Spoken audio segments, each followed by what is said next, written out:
శ్రోతలకు నా హృదయపూర్వక నమస్కారములు. అష్టావక్ర గీతను చెప్పుకుంటున్నాం. అష్టావక్ర గీత అని దీనికి పేరు రావడానికి కారణం అష్టావక్ర మహర్షి దీనిని జనక మహారాజుకు బోధించుట చేత.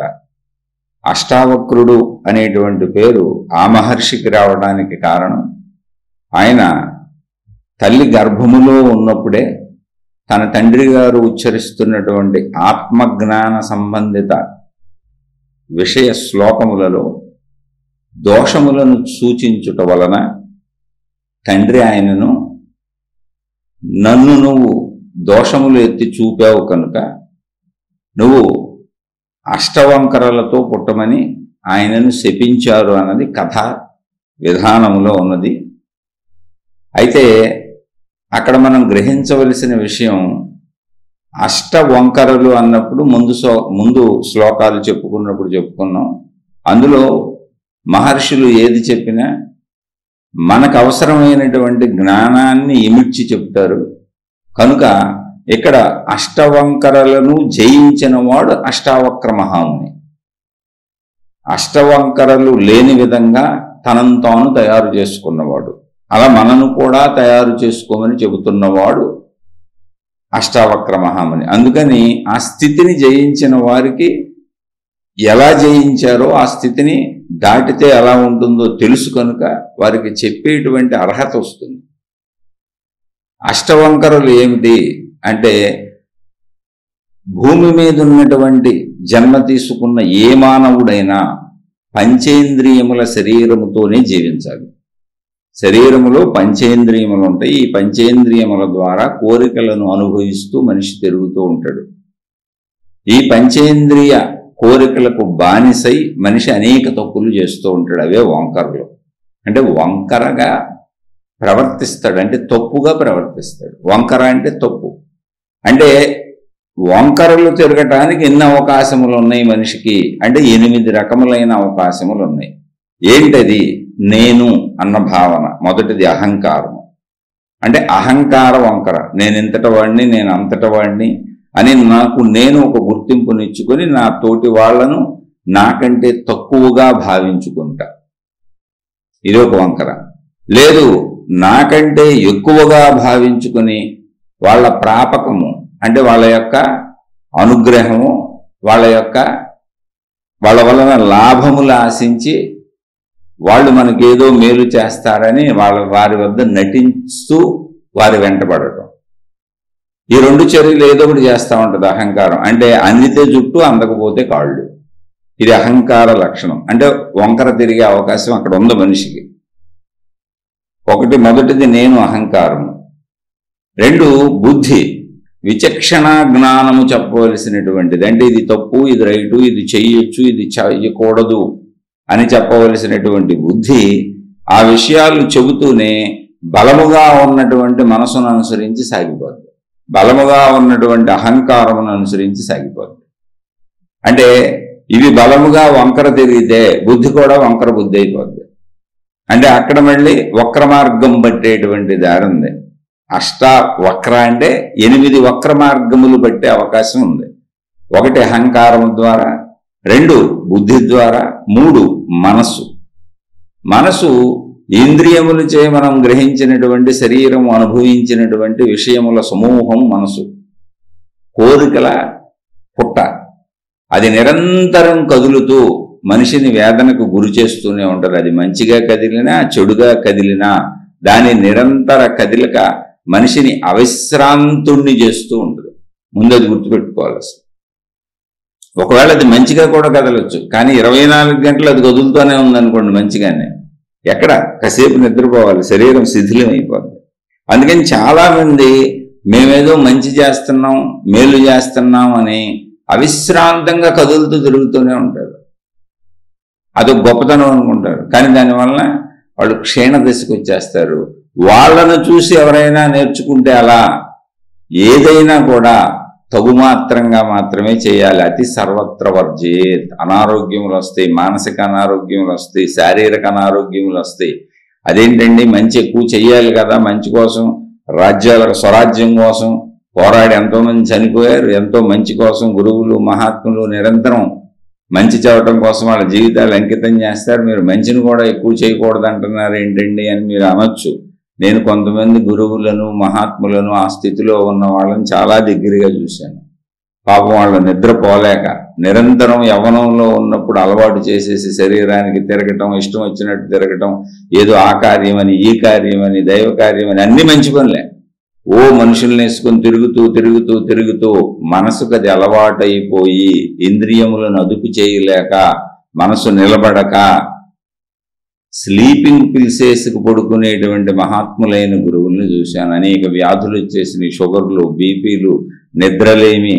ఒక సర్టిఫికెట్లో డాక్టర్ చూసి మీకు హైపర్ టెన్షన్ ఉంది, స్ట్రెస్ ఉంది, ఒత్తిడి ఉంది అని జబ్బులు రాసి ఇచ్చాడు ఒక పెద్ద గురువు. ఇలా ఎంతోమంది శారీరకపరమైన సమస్యలకు లోనవుతూ ఉంటారు.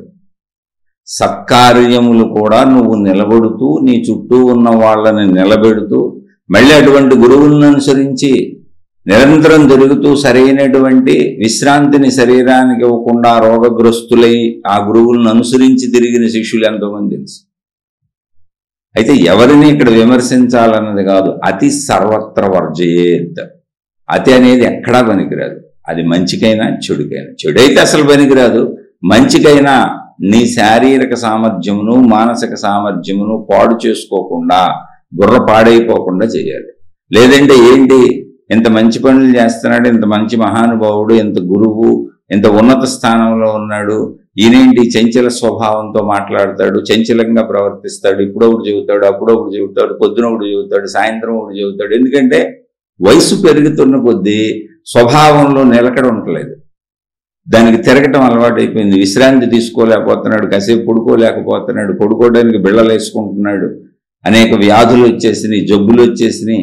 ఇదేంటి గురువులు మహాత్ములు అంటున్నారు కదా, ఏంటి వీళ్ళు అనారోగ్యాలకు లోనైపోవటం ఏంటి, జబ్బులు మందులు వాడటం ఏంటి, పైగా మళ్ళీ వాడుతూ సీక్రెట్గా వాడుకుంటూ ఎవరికి చెప్పకుండా మళ్ళీ ఒక సమూహాలను నమ్మించుకుంటూ మా దగ్గర మాయలు ఉన్నాయని, మహిమలు ఉన్నాయని, మేమేదో చేయగలమని, ఇదంతా ఏంటి అనేటువంటి సామాన్య ప్రజల యొక్క భక్తి సన్నగిల్లిపోద్ది, సాధన సన్నగిల్లిపోద్ది, అర్థం కాని పరిస్థితి అయిపోద్ది. దానికి అనేక అబద్ధాలు రకరకాలు చెప్పాల్సి వస్తుంది. అందరూ ఇలా చేస్తారని కాదు, చేసే వాళ్ళని చూశాను. మీరు మంచైనా చెడైనా మీరు గుర్తుపెట్టుకోండి, శరీరమునకు ఏది అలవాటు చేస్తారో మీకు అది అలవాటు అయిపోద్ది. మంచిగా తిరగటం అలవాటు చేశారనుకోండి, తిరగకుండా ఉండలేదు, ఆపలేరు మీరు. మంచి కదండి నేను ఎందుకు ఆపలేను నా మనసును అనుకుంటున్నారో మీ భ్రమది. దానికి ఒకటే లక్షణం, చెడు మంచి అనేది మనం పెట్టుకున్నాం తప్ప చెడు మంచి దానికి తెలీదు. నువ్వేమి నేర్పితే అది. టీ తాగమంటే టీ తాగింది, టీ తాగకూడదు మజ్జిగ తాగమంటే మజ్జిగ తాగింది, నువ్వు కాఫీ తాగమంటే కాఫీ తాగింది, కాఫీ తాగకూడదు పాలు తాగంటే పాలే తాగింది. నువ్వు చేసిన అలవాటు యాంత్రికంగా అలవాటు చేసుకుంటుంది అంతే. అలా నువ్వు రోజు తిరగటం తిరగటం తిరగటం అది మంచిగా చెడుగా అనవసరం. పేకాడేవాడు తిరుగుతున్నాడు, లేదా దైవ ప్రచారం చేసేవాడు తిరుగుతున్నాడు. చాలా మంది ఆధ్యాత్మిక మార్గాలలో మనసుకి ఒక విధానాన్ని అలవాటు చేసి, ఒక పద్ధతిని అలవాటు చేసి, అది నా మతం, నా దేవుడు, నా పద్ధతే కరెక్టు, నాదే కరెక్టు, ఇదే విధానం కరెక్ట్ అని చూడండి అలవాటు అయిపోతుంది. ఎన్నో వేల మార్గాలు ఉన్నాయి. అలానే ఒకటి అలవాటు చేయడం తప్పు కాదు. ఎంతవరకు మనిషికి శరీరానికి తగినంత విశ్రాంతి ఉండాలి. అసలు మహానుభావులు అనే వాళ్ళకే జబ్బులు వస్తే అసలు ప్రజలు ఎలా నమ్ముతారు చెప్పండి? ఆధ్యాత్మికత పాడైపోదు. ఎందుకని మానసికమైన బలహీనత. అది మంచికైనా మీరు అలా తిరగాలనుకోవటం, చెడుకైనా మీరు అలా తిరగాలనుకోవడం, రెండూ మానసిక బలహీనత. ఎందుకని మంచిని కూడా మీరు శరీరాన్ని సరిగ్గా నిలుపుకొని, మనసును సరిగ్గా నిలుపుకొని స్థితప్రజ్ఞులై ప్రవర్తిస్తుంటే, అంటే ఇప్పుడొకటి అప్పుడొకటి చెప్పటం, ఇప్పుడొకటి చెప్పటం, అప్పుడొకటి చెప్పటం, మంచిలైనా సరే మాట రకరకాలుగా మాట్లాడటం, స్థిరచిత్తం లేకపోవటం, ఇలా రకరకాలుగా కనపడతా ఉంటుంది చుట్టూ ఉన్న వాళ్ళకి. అలా ఉండకూడదు. ఒక స్థిరచిత్తం స్థితప్రజ్ఞత్వం రావాలి, అప్పుడు మంచి చెప్పాలి. ఏంటి స్థితప్రజ్ఞత్వం? శరీరం మన అదుపులో ఉండాలి, మనసు మన అదుపులో ఉండాలి, తగినంత మన పనులన్నీ తగ్గించుకొని తగినంత విశ్రాంతి దానికి ఇవ్వాలి, ఆరోగ్యంగా ఉంచుకోవాలి, అనారోగ్యాలు పాలవ్వకుండా ఉండాలి. అలాగే మానసికమైనటువంటి చిత్తభ్రమణం ఉండకూడదు. అంటే రకరకాలుగా చిత్తభ్రమణం అంటే పిచ్చని కాదు, ఇప్పుడు ఒకటి చెప్పడం, కాసేపు ఒకటి చెప్పడం, చెప్పిన నిర్ణయం మార్చేసుకోవడం, ఇలా కాదు అలా అంటాం, అలా కాదు ఇలా అంటాం, ఉద్రేకపడిపోవడం, తొందరపడిపోవడం. అనేక మంది మహాత్ములు కోపాలు, అరుపులు, కేకలు మంచి పనుల్లోనే. శిష్యుల్ని తిట్టడం, కొట్టడం, రకరకాలు చేస్తుంటారు. డబ్బులు పిచ్చి, విపరీతమైన డబ్బులు కలెక్ట్ చేస్తుంటారు. పెద్ద పెద్ద నిర్మించేస్తుంటారు. కాదు, జ్ఞానం చాలు. మనిషికి, ఎదుట మనిషికి జ్ఞానము ఔషధము. ఎప్పుడు గుర్తుపెట్టుకోండి. ఆధ్యాత్మిక మార్గములో బోధకులందరూ ఎవరైనా సరే అజ్ఞానము అనేటువంటి వ్యాధికి జ్ఞానము అనే ఔషధాన్ని ఇస్తున్నారంతే. ఇంకా మిగిలిన మీరేం చేయక్కర్లా, మిగిలింది వాళ్ళు చేసేసుకుంటారు. వాళ్ళ పని వాళ్ళు చేసుకుంటారు. ఎవరిని వాళ్లే ఉద్ధరించుకోవాలి, ఇంకొకళ్ళని ఉద్ధరించలేరు. అందుకని జ్ఞాన ఔషధం అంతే మనం ఇవ్వాల్సిందే. ఎవరైనా సరే, ఎటువంటి వాళ్ళైనా సరే దాన్ని రకరకాలుగా చేసేసి పిచ్చెక్కించుకొని పొరపాటు చేయకూడదు. మంచి మార్గంలో కూడా ప్రజలకు పొరపాటు చేయకూడదు, అనేక భ్రాంతులు కల్పించకూడదు. అందుకే మాయలు మహిమలు లేవు, వాటి జోలికి వెళ్ళకండి అని చెబుతాను. ఇవన్నీ మనసును పాడు చేస్తాయి, గందరగోళకు వస్తాయి, మనిషిని ఆశకు లోంచేస్తాయి. పాపం ఎదుటొచ్చిన వాళ్ళందరికీ ఏ మహిమలు జరుగుతాయి, మాయలు జరుగుతాయి, మాకు ఆ మహిమలు మాయల ద్వారా మనకు లాభం చేకూరుతుంది, వాళ్ళ చుట్టూ తిరుగుతూ ఉంటారు నిరంతరం. ఇదొక వ్యసనం కదా. అలాంటివి కల్పించకూడదు. మనుషులందరూ కూడా సృష్టిలో ఉన్నటువంటి ఒక నియమాన్ని, పద్ధతిని అనుసరించి జన్మలు ఎత్తుతున్నారు. ఆ జన్మలు అంతమవుతూ ఉంటాయి. జనన మరణాలు తప్పవు. మనిషికి ఉన్న స్వేచ్ఛ జనన మరణాల మధ్యకాలంలో తనను కానీ ఆమె కానీ తనను ఎలా నడుపుకోవాలి అనేది కొంతవరకు తనకు స్వేచ్ఛ ఉంది. తన ఇష్ట అయిష్టములతో బ్రతకొచ్చు. అది కూడా స్వేచ్ఛ కొంతవరకే ఉంది. మిగిలిన శరీర నిర్మాణము ఇవన్నీ కూడా మన చేతిలో లేవు. అవన్నీ వాటంతటా సాగిపోతూ ఉంటాయి. ముఖ్యంగా ఆధ్యాత్మిక మార్గాలలో, భక్తి మార్గాలలో, దైవ మార్గాలలో ప్రజలను నడిపే ఎవరైనా స్థితప్రజ్ఞులై ఉండవలెను. స్థితప్రజ్ఞత్వము అంటే ఏంటి అంటే మానసికమైనటువంటి స్థిరత్వం ఉండాలి. చూసేవాళ్ళకి మానసిక స్థిరత్వం చక్కగా కనపడాలి. అలాగే శారీరకమైనటువంటి స్థిరత్వం అంటే పంచేంద్రియములకు అవసరమైనంత తగినంత మినిమముగా ఉండాలి. అలాగే కార్యములు ఆడంబరంగా చేయకూడదు. ఎందుకంటే ప్రజలు మనం దైవ కార్యమనో, గొప్పగా చేస్తున్నామనో, భక్తి కార్యమనో, మత కార్యమనో ఆడంబరంగా చేయొచ్చు. కానీ ప్రజలకి ఆడంబరాలు ఇష్టం. ఎందుకని తెలియని మనసు. మనం కూడా ఇలా ఆడంబరంగా బతకాలనుకుంటుంది. అది ఇప్పుడు మన గురువు గారు, మన మహాత్ముడు, మనం అనుసరించే వాళ్ళు ఎంత ఆడంబరాలు చేస్తున్నప్పుడు మనం చేస్తే ఏమైంది, మనం ఎందుకు చేయకూడదు అనిపిస్తుంది. వీలైనంత అతి తక్కువలో ధనపరంగా కానీ, అనుభవాలు అనుభవించే భోగపరంగా కానీ, మానసికంగా కానీ సామాన్యమైనటువంటి వనరులు వసతులతో బ్రతికి చూపించాలి. అలా బ్రతికి చూపించారు పూర్వపు మహాత్ములు. వాళ్ళు స్థితప్రజ్ఞులు అంటే పూర్వపు ఋషులు, మునులు, యోగులు, తపస్సంపన్నులు అలా ఆచరించి బ్రతికి చూపించారు. అటువంటి మహానుభావుడు, ఆ కోవలో చెందినవాడు అష్టావక్ర మహాముని. అష్టవక్ర మార్గములు మనం పట్టకుండా మనల్ని సరైన దిశలో పెట్టడానికి చెప్పబడినటువంటి గ్రంథము అష్టావక్ర గీత. వక్ర మార్గములు పట్టడానికి మనకున్నటువంటివి 8 రకములు. అహంకారము, బుద్ధి, మనసు, పంచేంద్రియములు. 5 ఇంద్రియముల ద్వారా మనం 5 రకాలు తప్పు మార్గంలోకి వెళ్ళిపోతాం. చూడాలని, వినాలని, తినాలని, తాగాలని రోజు ప్రపంచంలో జరిగేది ఇదే. ఈ 8 వక్ర మార్గం పట్టకుండా ఉంచుకుంటే, వీటిని కరెక్ట్గా పెట్టుకుంటే ఏమవుతుంది? స్థితప్రజ్ఞత వస్తుంది. స్థితప్రజ్ఞత వచ్చిన వాళ్ళకి ఏమవుతుంది? ఒక స్థిరత్వం వస్తుంది. మానసిక స్థిరత్వము, శారీరక స్థిరత్వము, బుద్ధి స్థిరత్వము, అహంకార స్థిరత్వము అన్నీ చక్కగా పంచేంద్రియ స్థిరత్వము. అంటే అష్టవక్ర మార్గములకు వెళ్లకుండా సక్ర మార్గముల్లో నడుస్తే అది అష్టావక్ర గీత. ఈ అంటే పంచేంద్రియములు, బుద్ధి, మనసు, అహంకారము అన్నీ కూడా సక్రమమైన మార్గములో నడుస్తాయి.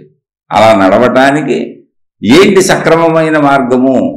ఏంటి అసలు ఆ మార్గము అంటే మనిషి మోక్షమును పొందవలెను. దానికి అవసరమైన జ్ఞానాన్ని ఇస్తే చాలు. మనం ఏమి ఇవ్వక్కర్లేదు ఇంకెవరికే. కానీ ఆ జ్ఞానాన్ని కన్ఫ్యూజ్ చేయకూడదు. అనేక మార్గాలు చెప్పి, అనేక రకాలు చెప్పి, ఇప్పుడు ధ్యానం అంటే 1000 రకాలు, ప్రాణాయామం అంటే 100,000 రకాలు, ఎవరికి దోచినాయి వాళ్ళు. ప్రతి దాంట్లో 100,000 రకాలు సృష్టించేస్తున్నారు. ఎవరికి తోచిన పేర్లు వాళ్ళు పెట్టేస్తున్నారు. ప్రజలు పాపం నానా రకాలుగా భ్రష్టు పెట్టిపోతున్నారు. ఈ భ్రష్టత్వానికి అంటే ఇందులో మంచి వాళ్ళు మంచిగా చేస్తే పర్వాలేదు, ఎవరు చేసిన కర్మ వారేగా అనుభవించేది. భ్రష్టత్వానికి ప్రజలను ఎవరు లోను చేస్తారో వాళ్ళకి సృష్టి చేసే శిక్షలు మన కళ్ళ ముందే కనబడుతున్నాయి. సృష్టిలో ఒక బాధ, ఒక దుఃఖం, ఒక శిక్ష ఉన్నవి అంటే అది తప్పుల ఫలితాలు, అంటే మన నడకలో ఉన్న తప్పులు, వక్ర మార్గంలోకి వెళ్ళటం వల్ల వచ్చిన శిక్షలు. అందుకని శిక్షలు అనేవి అసలు రాకుండా సక్ర మార్గంలో నడవటానికి వక్ర మహాముని, అంటే వక్ర మార్గంలోకి ఎవరిని వెళ్ళనివ్వనటువంటి ఈ 8 విధములుగా ఎవరిని అష్టమార్గములోకి వెళ్ళనివ్వకుండా సక్రమమైన మార్గములోనే నడిపేటువంటి మహాముని అష్టావక్ర మహాముని. ఆయన చక్కగా బోధ చేస్తున్నారు. ఆ బోధ ఎవరికి చేశారైనా జనక మహారాజుకు చేస్తున్నారు. ఎందుకు చేస్తున్నారు? జనక మహారాజు తగినంత అర్హత కలిగి ఆయన అడిగాడు, అయ్యా నేను జ్ఞానాన్ని ఎలా పొందగలను, మోక్షాన్ని ఎలా పొందగలను, వైరాగ్యముని ఎలా పొందగలను? జ్ఞాన వైరాగ్యములు మోక్షములకు దారితీస్తాయి. ఇక్కడ మోక్షం వేరు, వైరాగ్యం వేరు, జ్ఞానం వేరు కాదు, అది మొత్తం కలిపి ఒకటే స్థితి. ముందు జ్ఞానాన్ని వినాలి. మనం వింటే జ్ఞానం తెలుసుకుంటాం, ఆలోచించటం వస్తుంది.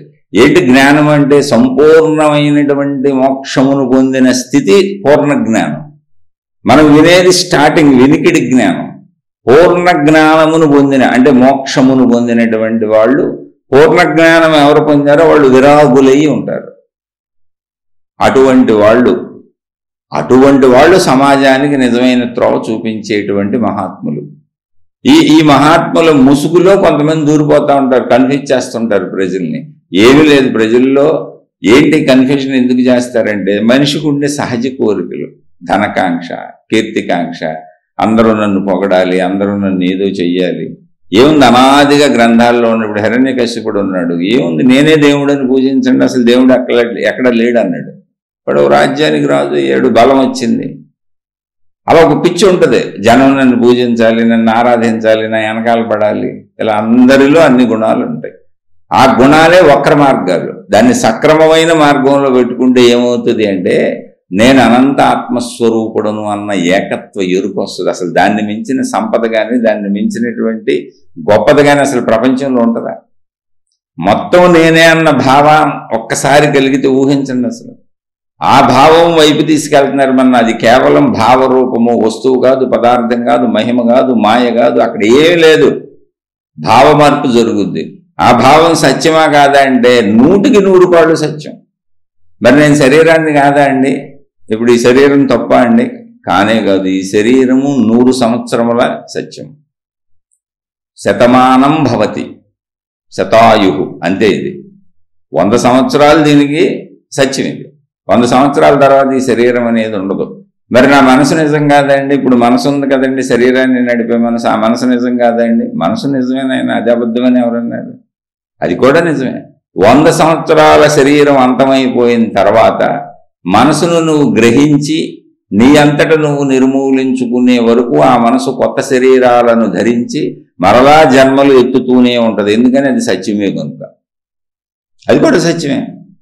ఇప్పుడు ఈ జన్మలో మనసు శరీరం కలిసి సాగుతున్నాయి. శరీరం అంతమైపోయినాక ఆ మనసు ఇంకో శరీరాన్ని తీసుకుంటుంది. అవే జనన మరణములు. ఇది సత్యమే.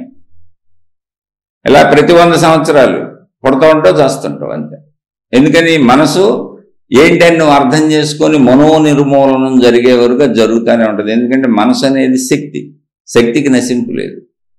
కానీ ఆ శక్తిలో శరీర భావజాలం ఉంది, దేహ భావజాలం ఉంది. ఆ దేహ భావజాలాన్ని నశింపజేస్తే తప్ప శక్తిగా మిగిలిపోదు. ఆ శక్తిగా మిగిలిపోవడమే అంటే నిశ్చల మనసు, నిర్మల మనసు, ప్రశాంత మనసు, స్థిర మనసు, కల్మషము లేనటువంటి మనసు. అదే ఆత్మస్వరూపం, శక్తి స్వరూపం. మనసే శక్తి స్వరూపం. కానీ మనసు అని ఎందుకు అన్నారంటే దేహ భావనలు అందులో ఉన్నాయి కనుక. కాబట్టి అది సత్యమే. అది జన్మల సత్యం. ఈ జన్మలో శరీరం అంతమై మరు జన్మ తీసుకుంటావు, మళ్ళీ పుడతావు. ఇలా జన్మల సత్యం. ఎన్ని జన్మలు ఎత్తుతావు నీ ఇష్టం, నువ్వు ఎత్తొచ్చు. దీన్ని కూడా కాదని అంటే ఇవన్నీ సత్యాలు. ఇంతకీ ఇవి సత్యం కాదని అసలు ఎవరు చెప్పలా, సత్యాలే. ఈ సత్యములు కూడా కాదని నువ్వు మనసును కూడా నిర్మూలనం చేసుకొని దానికి దారి చెబుతున్నారు. అందుకనే మనసు వక్ర మార్గాలకు తీసుకెళ్లే వాటిల్లో మనసు ఒకటి, అష్టవక్ర మార్గాలలో మనసు కూడా ఒకటి. అది నిన్ను జన్మలు తిప్పుద్ది. చాలా ప్రమాదకరమైంది అదే. ఎందుకో తెలిసే, ఎన్ని జన్మలు ఎత్తుతావో తెలియదు ఆ వక్రతలోకి వెళ్ళిపోతే, మనసులో పడిపోతే. కొత్త శరీరాలు తీసుకుంటానే ఉంటావు, అలా ఎన్ని జన్మలైనా ఎత్తొచ్చు. అందుకని దాన్ని సక్రమంలోకి తేవాలి. మళ్ళీ అవి ఎలా తేవాలి? మనసుతోనే తేవాలి. మనసు ఇంకోటి ఏమీ లేదు. చెడైనా మంచి అయినా మనం ఆలోచించినవి, చూసినవి, చేసినవి అన్నీ మన లోపల ఉన్నటువంటి ప్రాణశక్తిలో ముద్రింపబడుతూ ఉంటాయి. ముద్రింపబడిన భాగం మనసు. మనసు చెడ్డది కాదు, మంచిది కాదు. నువ్వేమి వేసావో విషయాలు వాటిని ముద్రింప చేసుకుని తిరిగి నీకు చెబుతుంది. ఆ పార్ట్ పేరు మనసు. అవి ఎంత లెక్క ముద్రింపబడినవో అంత. అందుకని మనసు చెడు లేదు, మంచి లేదు, మనసే మోక్షానికి తీసుకెళ్తుంది నిన్ను. మన ఏవ మనుష్యానాం కారణం బంధమోక్షయో. మానవునికి బంధములకు అంటే వక్ర మార్గములకు పోవడానికి కానీ, చెడుకు కానీ, మోక్షమునకు అంటే సంపూర్ణమైన అనంతాత్మశక్తిని నేనని తెలుసుకునే మోక్షమునకు కానీ, లేదా బంధాలతో మంచిని పెట్టుకొని మంచిని పెంచుకోవడానికి కానీ, మంచి చేయడానికి కానీ అన్నింటికీ మనసేనయ్యా కారణము. అంటే ఏం లేదు, అది ఒక ప్రాసెస్. నువ్వు మంచి విన్నా, చెడు విన్నా, లేదా మోక్ష జ్ఞానం విన్నా, ఆత్మజ్ఞానం విన్నా అన్నీ మనసులోనే ఉంటాయి. గుర్తుండేదంతా మనసే. అది అందుకని మనసు వక్రంలోకి తీసుకెళ్ళగలదు, సక్రమంలోకి తీసుకెళ్ళగలదు. సక్రమంలో పెట్టుకోవాలి మనం. అలా సక్రమంలో పెట్టుకునే ప్రయత్నంలో జనక మహర్షి అడిగారు, అయ్యా నాకు జ్ఞానము, వైరాగ్యము, మోక్షము ఎలా వస్తాయి? కథం జ్ఞానం అవాప్నోతి, కథం ముక్తిర్భవిష్యతి, వైరాగ్యంచ కథం ప్రాప్తమే తద్బ్రూహి మమ ప్రభో. అయ్యా నేను నీ దాసానుదాసుడును, నువ్వు నాకు ప్రభువు, యజమానివి, నువ్వు జ్ఞానము తెలిసిన వాడివి కనుక నా మీద దయ ఉంచి నేను ఈ మూడింటిని ఎలా పొందగలను నాకు చెప్పు అన్నారు. అష్టావక్ర మహాముని అడిగారు. అప్పుడు అష్టావక్ర మహాముని తర్వాత ఆయనకి చెప్పారు. ఆ శ్లోకం కూడా మనం చెప్పుకున్నాం. ఒకసారి దాన్ని గుర్తు చేసుకొని మళ్ళీ వెళ్ళిపోదాం. ముక్తిమిచ్చసి చేత్తాత విషయాన్ విశ్వత్వజా. విషయాలను అంటే నువ్వు ముక్తిమిచ్చేసి ముక్తిని కోరుకుంటే, మోక్షాన్ని కోరుకుంటే విషయాలను విషముల వలె త్యజించు. అంటే ఏంటి? విషయాలన్నీ వదిలేయమని కాదు. దీనికి అందులో మాట్లాడుకున్నాం, ఒకసారి జాగ్రత్తగా వినండి ఇలా శ్లోకానికి. విషయాలను వదిలేయటం కాదు, విషయాలు విషమించి విషాలవ్వకుండా ధర్మబద్ధంగా జీవించు. వాటిని విషమింపజేసుకొని విషాలుగా చేసుకోబాక.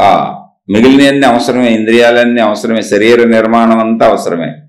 నువ్వు ఆత్మజ్ఞానాన్ని పొందడానికి ఏమవసరమో అటువంటి శరీర నిర్మాణమే నీ దగ్గర ఉంది. విషయాలను విషమింపజేసుకుని నువ్వు వాటిని విషములుగా మార్చుకోకు.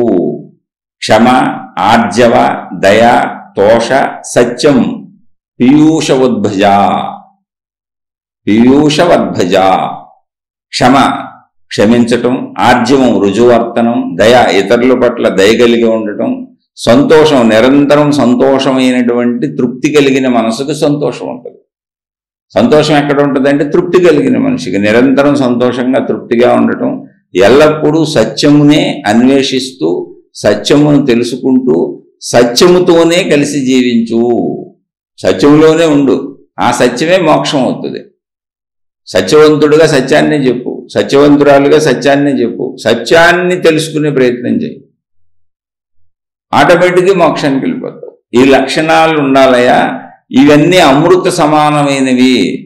ఏంటి? క్షమ, ఆర్జవం అంటే రుజువర్తనము, దయ, నిరంతర సంతోషము. నువ్వే ఉండాలి సంతోషంగా తృప్తిగా. అవి దొరికితే సంతోషం, ఈ దొరికితే సంతోషం, ఈ వేస్తే సంతోషం, నా కోరికలు తీరితే సంతోషం. కాబట్టి నన్ను సంతోషంగా ఉండమన్నారు కాబట్టి గురువు గారు నాకు ఇవన్నీ ఇచ్చేయండి అని అడగట్లే జనకుడు.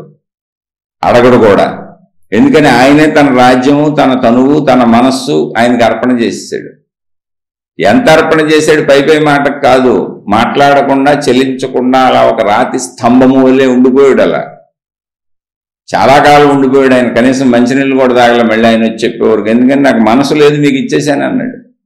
అది అటువంటి వాళ్ళకి జ్ఞానం అర్థమవుతుంది. చాలా జాగ్రత్తగా మనం దాన్ని గ్రహించి నడవాలి.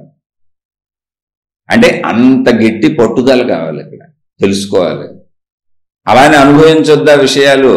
అన్నీ అనుభవించవయ్యా. విషమించకుండా, ఎక్కువ అవ్వకుండా చూసుకో, విషాలు అవ్వకుండా చూసుకో, ఇబ్బంది పెట్టకుండా నీకు చక్కగా అన్నీ అనుభవించు. చక్కగా వేళకి నిద్రపో, రోజుకి 8 గంటలు నిద్ర ఉండాలి. నువ్వు మహాత్ముడు అయినా, నువ్వు గురువు అయినా, నువ్వు దేవుడు అయినా, భూమి మీద శరీరం తీసుకున్నావు, చక్కగా రోజుకి 8 గంటలు పడుకో. మనసును స్థిరంగా పెట్టుకో, శరీరాన్ని ఆరోగ్యవంతంగా ఉంచుకో, దానికి కావలసిన ఆహారం, దానికి కావలసినటువంటి కొంచెం ఎక్సర్సైజ్, కాస్త నడుస్తావో, కదులుతావో, తిరుగుతావో, ఆ శరీరాన్ని అలా రక్షించుకో. ఎందుకని అది ఎక్కువ కాలం రక్షింపబడి అనారోగ్యములకు, మానసిక శారీరక అనారోగ్యములకు, వ్యాధులకు గురవ్వకుండా ఉంటే దాంతో ఎంతో ఉపయోగపడవచ్చు. ప్రజలకి దీర్ఘకాలం బ్రతుకుతావు, ఎటువంటి వ్యాధులు బాధలు ఉండవు. చక్కగా ప్రజలకు అప్పుడు మంచి చెప్పు, అదే వృత్తిగా పెట్టుకో, అదే ప్రవృత్తిగా పెట్టుకో. కానీ దాన్ని రక్షించుకుంటూ ఇతరులకి సేవలు ఆశించాల్సిన అవసరం లేకుండా, ఇతరులు మనకు సపర్యలు చేయాల్సిన అవసరం లేకుండా, ఇతరులపై ఆధారపడి బతకవలసిన అవసరం లేకుండా అలా శరీరాన్ని మనసుని రక్షించుకొని అప్పుడు చెప్పు. ఎవరు చెప్పొద్దన్నారు? చక్కగా చేయి, అన్ని చేయి. ఇలా ఈ సద్గుణములనేటువంటి అమృతమును తాగు అన్నారు. ముందు అసలు అమృతం అంటే ఏంటి? ఇక్కడ మరణము లేనిది. మనం తెలుసుకోబోయేది ఏంటి? ఆయన అడుగుతుంది ఏంటి? మోక్షము, జ్ఞాన వైరాగ్య మోక్షములు. ఏంటది? జ్ఞానానికి మరణం లేదు, వైరాగ్యానికి మరణం లేదు. మోక్షం అంటేనే అసలు మరణం లేని అనంత ఆత్మస్థితి. ఈ అనంత ఆత్మస్థితి నీకు రావాలి, జ్ఞాన వైరాగ్య మోక్షములు నీకు కలగాలి అంటే 3 ఒకటే. అందుకని చెబుతున్నా. అది అయితే మొదటి మెట్టు నుంచి ప్రయాణించుకుంటూ వెళ్తాయి, ఆఖరి మెట్టులో మొత్తం ఒకటే అయిపోతాయి. మోక్షం అనే మెట్టుకు వెళ్ళేటప్పటికి జ్ఞానం అనే మెట్టుతో బయలుదేరి వైరాగ్యం అనేటువంటి సాధనతో మోక్షం చేరతాం. మోక్షం చేరేటప్పుడు జ్ఞాన వైరాగ్యాలు వచ్చి మోక్షంలో కలిసిపోతే అతని స్థితప్రజ్ఞుడు. ఎందుకని అతనిలో జ్ఞానము ఉంది, వైరాగ్యం ఉంది కనుక ఏది ఎక్కడ ఎంత ఉపయోగించాలి, ఏది ఎక్కడ ఎంత వదిలేయాలి అతనికి తెలుసు. అతనే స్థితప్రజ్ఞుడు. ఆ స్థితప్రజ్ఞులు ప్రపంచంలోకి వచ్చి చెప్పచ్చు, ప్రజలకు బోధ చేయొచ్చు. అటువంటి స్థితప్రజ్ఞుడైనటువంటి అష్టావక్రుడు మనకి ఆ మహాముని. మనం వక్ర మార్గంలోకి వెళ్లకుండా ఎలా ఉండొచ్చో చెబుతున్నారు. మోక్షం కావాలి అంటే ముందు నువ్వు అడుగుతున్నది శాశ్వతమైన మోక్షం కనుక ఇదిగో ఈ 5 క్షమ, ఆర్జవ, దయ, తోష, సత్యం అనేటువంటి 5 లక్షణములు ఏమున్నాయో ఈ 5 లక్షణములు అనేటువంటి అమృతమును తాగు. అవి నీళ్ళు స్థిరపరి చేసుకో. తాగటం అంటే ఏంటి? మన లోపలికి వెళ్ళిపోతాయి, మనలో స్థిరపడిపోతాయి. అమృతం అది. ఆ అమృతం తాగేవే మోక్షానికి వెళ్తావు. ఎందుకంటే అవన్నీ సద్గుణములు. ఇక నీకు మరణం లేదు. శరీరం నేను శరీరంతో చచ్చిపోతాను ఈ భావాలు ఉండవు నీకు. మానవాళి పట్ల వ్యతిరేక భావాలు ఉద్భవించవు అసలు నీకు. జ్ఞానం చక్కగా పనిచేస్తుంది. వక్ర మార్గానికి వెళ్ళవు నువ్వు. వక్ర మార్గానికి వెళ్లకుండా ఉండటానికే అష్టావక్ర గీత. వక్ర మార్గాలు ఎన్ని రకాలుగా వెళుతుంది మానవ శరీరం అంటే 8 రకాలుగా వెళుతుంది. అష్ట అంటే అది. ఆ 8 రకాలలో నిన్ను పొరపాటును కూడా నేను ఏ రకములోనూ నిన్ను వక్ర మార్గానికి, తప్పు మార్గానికి, చెడు మార్గానికి వెళ్ళనివ్వను అని చెబుతూ అష్టావక్ర మహాముని ఇచ్చారు మనకు బోధ చేయటానికి. ఇప్పుడు జనకుడికి మొదట చెప్పారు అమృతాన్ని తాగమని చెప్పారు. 5 గుణముల అమృతము. ఇప్పుడు రెండోది చెబుతున్నారు, మళ్ళీ అది 5కు సంబంధించిందే. చాలా జాగ్రత్తగానండి. 5 గుణముల అమృతాన్ని తాగవయ్యా అని చెప్పారు. ఏంటి 5 గుణములు? క్షమ, రుజువర్తనం. అంటే రుజువర్తనం అంటే ఏంటో తెలుసా? నటించబాగానే ఉన్నట్టుకో. నాటకాలు ఆడి నీ పనులు అవటం కోసం ఎదుటోడిని మెప్పించి నీకు ఆడి మీద ఏమీ లేకపోయినా, ఎదుటోళ్ళ మీద ఏమి లేకపోయినా, స్త్రీలైనా పురుషులైనా అవసరం ఉంటే వాళ్ళని పొగిడేసి వాళ్ళని తిరిగేసి అవసరాలు తీర్చుకున్నాక మళ్ళీ వాళ్ళని వదిలేసి ఇలాంటి నటన పనులు చెయ్యిపో. దానివలన నువ్వే నష్టపోతావు. ఎందుకో తెలుసా? నటించే ప్రతివాడు తన అంతరాత్మను తాను చంపుకుంటున్నాడు. నువ్వు ఎందుకు ఏం చేయట్లేదు? ఎదుటి అసలు మోసం చేయట్లా, నీ అంతరాత్మను చంపేసుకుంటున్నావు. జన్మ జన్మలకి ఆ గుణాలు, బుద్ధులు పేరుకుపోతాయి నీలో. నువ్వు స్వచ్ఛమైనటువంటి అద్భుతమైనటువంటి తెల్లకాగితం లాంటివాడు. ఎందుకు దాన్ని పాడు చేసుకుంటావు అని చెబుతున్నారు. అది నటించకపోవటం రుజువర్తనం అంటే. దయ, ఎప్పుడూ సాటి వాళ్ళ పట్ల దయ ఉండాలి, లేకపోతే మానవ సంబంధాలన్నీ పాడైపోతాయి. క్షమ, దయ లేకపోతే మానవ సంబంధాలు పాడైపోతాయి. తప్పు చేస్తే ఆయన క్షమించు. ఎదుటివాడికి ఇబ్బంది ఉంటే కొంచెం దయతో వాడికి సహకరించు. ఈ 2 అవసరం. మానవ సంబంధాల మధ్య చాలా అత్యవసరం. ఎప్పుడూ సంతోషంగా ఉన్నదాంతో తృప్తిగా సంతోషంగా ఉండటం అనేది వస్తువు వలన, మనుషుల వలన, విషయాల వలన కాదు. నీ అంతటి నువ్వు నిన్ను సంతోషంగా ఉంచుకో. నేను సంతోషంగా ఉండాలని ఒక తృప్తి కలిగిన మనసు కలిగి ఉండు. ఉన్నదాంతో హాయిగా తృప్తిగా ఉంటే సంతోషం ఉంటుంది. సత్యం, ఇక ఎప్పుడు అంటే తెలుసుకోవాల్సింది నేను సత్యాన్నే. ఎందుకంటే పరిమిత భావంలో ఉన్నా. అనంత సత్యం ఏంటయ్యా అంటే మోక్షం. నేను అనంత ఆత్మస్వరూపుణ్ణి.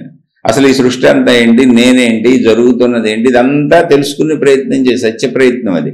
ఆ తదుపరి నువ్వు సత్యమే మాట్లాడు. ఉన్నంతలో దేహ పరిమితులైన, మనోపరిమితులైన, జీవన పరిమితులైన నువ్వు ఏ చర్య చేయవలసి వచ్చినా సత్యంలోనే ఉండు. సత్యం తప్పకు. ఎందుకంటే అప్పుడు అది ధర్మ నడక అవుతుంది, అధర్మం అవదు.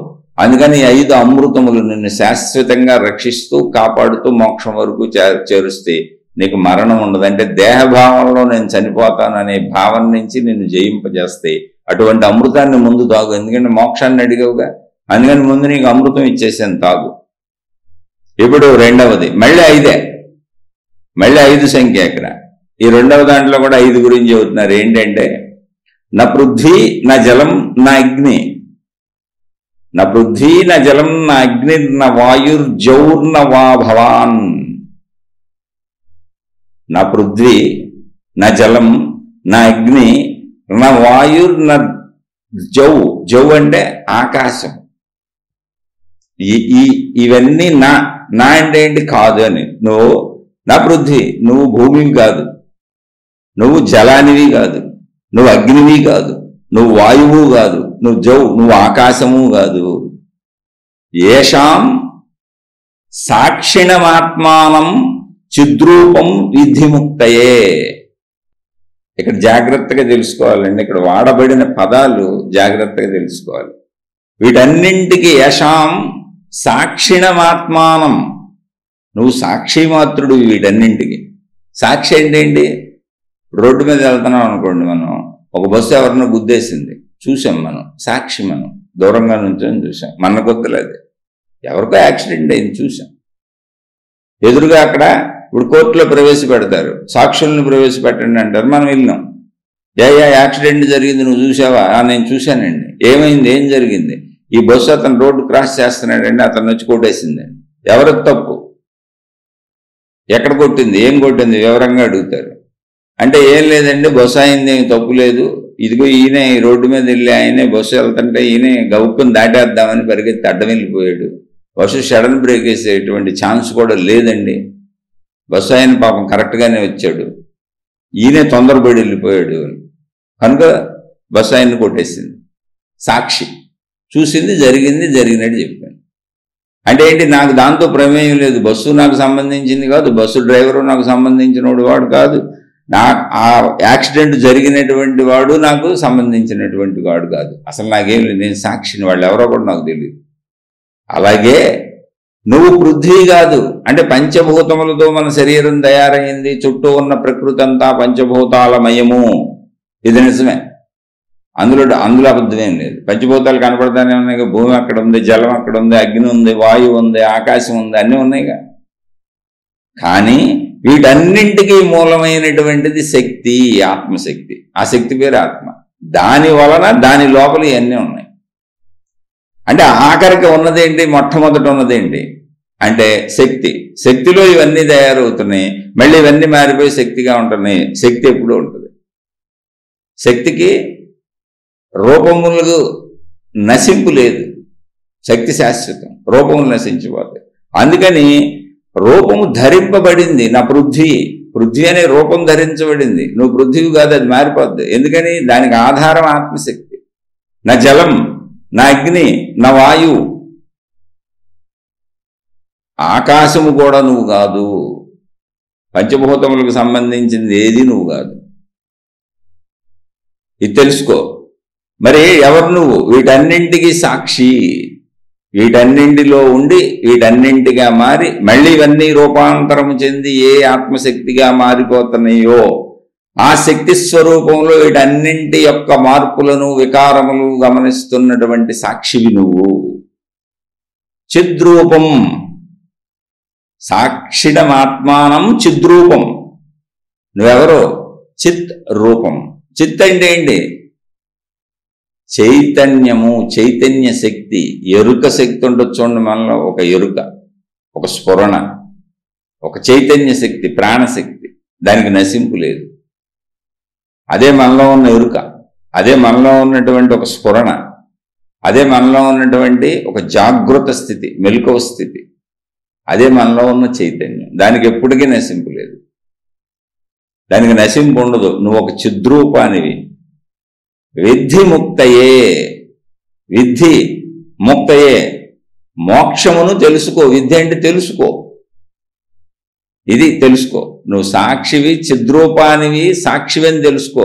ఈ శరీరం నేననుకోని పంచభూతాలమయం నేననుకోని అనుకోబాక మళ్ళీ 5 పంచభూతాలు వచ్చినాయి ఇక్కడ. అక్కడేమో 5 అమృతాలు, 5 గుణాలు అమృతాలుగా తాగమన్నారు. ఆ 5 గుణాలను ఆచరిస్తూ అమృతాన్ని తాగితే ఏమొస్తుందయా నీకు అంటే పంచేంద్రియముల శరీరము నేను కాదని తెలుస్తుంది. ఇక్కడ పృథ్వీ, జలం, అగ్ని, వాయువు, జౌ, ఆకాశము నువ్వు కాదంటే అర్థం ఏంటంటే పంచభూతాత్మకమైనటువంటి దేహము నేనని భావించుకుంటున్నావు, అది నువ్వు కాదు. నువ్వు కేవలము పంచభూతాత్మకమైన దేహములో ఉన్నటువంటి దేహము యొక్క కదలికలను, దేహము యొక్క తరుగుదల, ఎదుగుదల, పెరుగుదల, నశింపులను గమనిస్తున్నటువంటి సాక్షివి, చిద్రూప చైతన్య శక్తివి.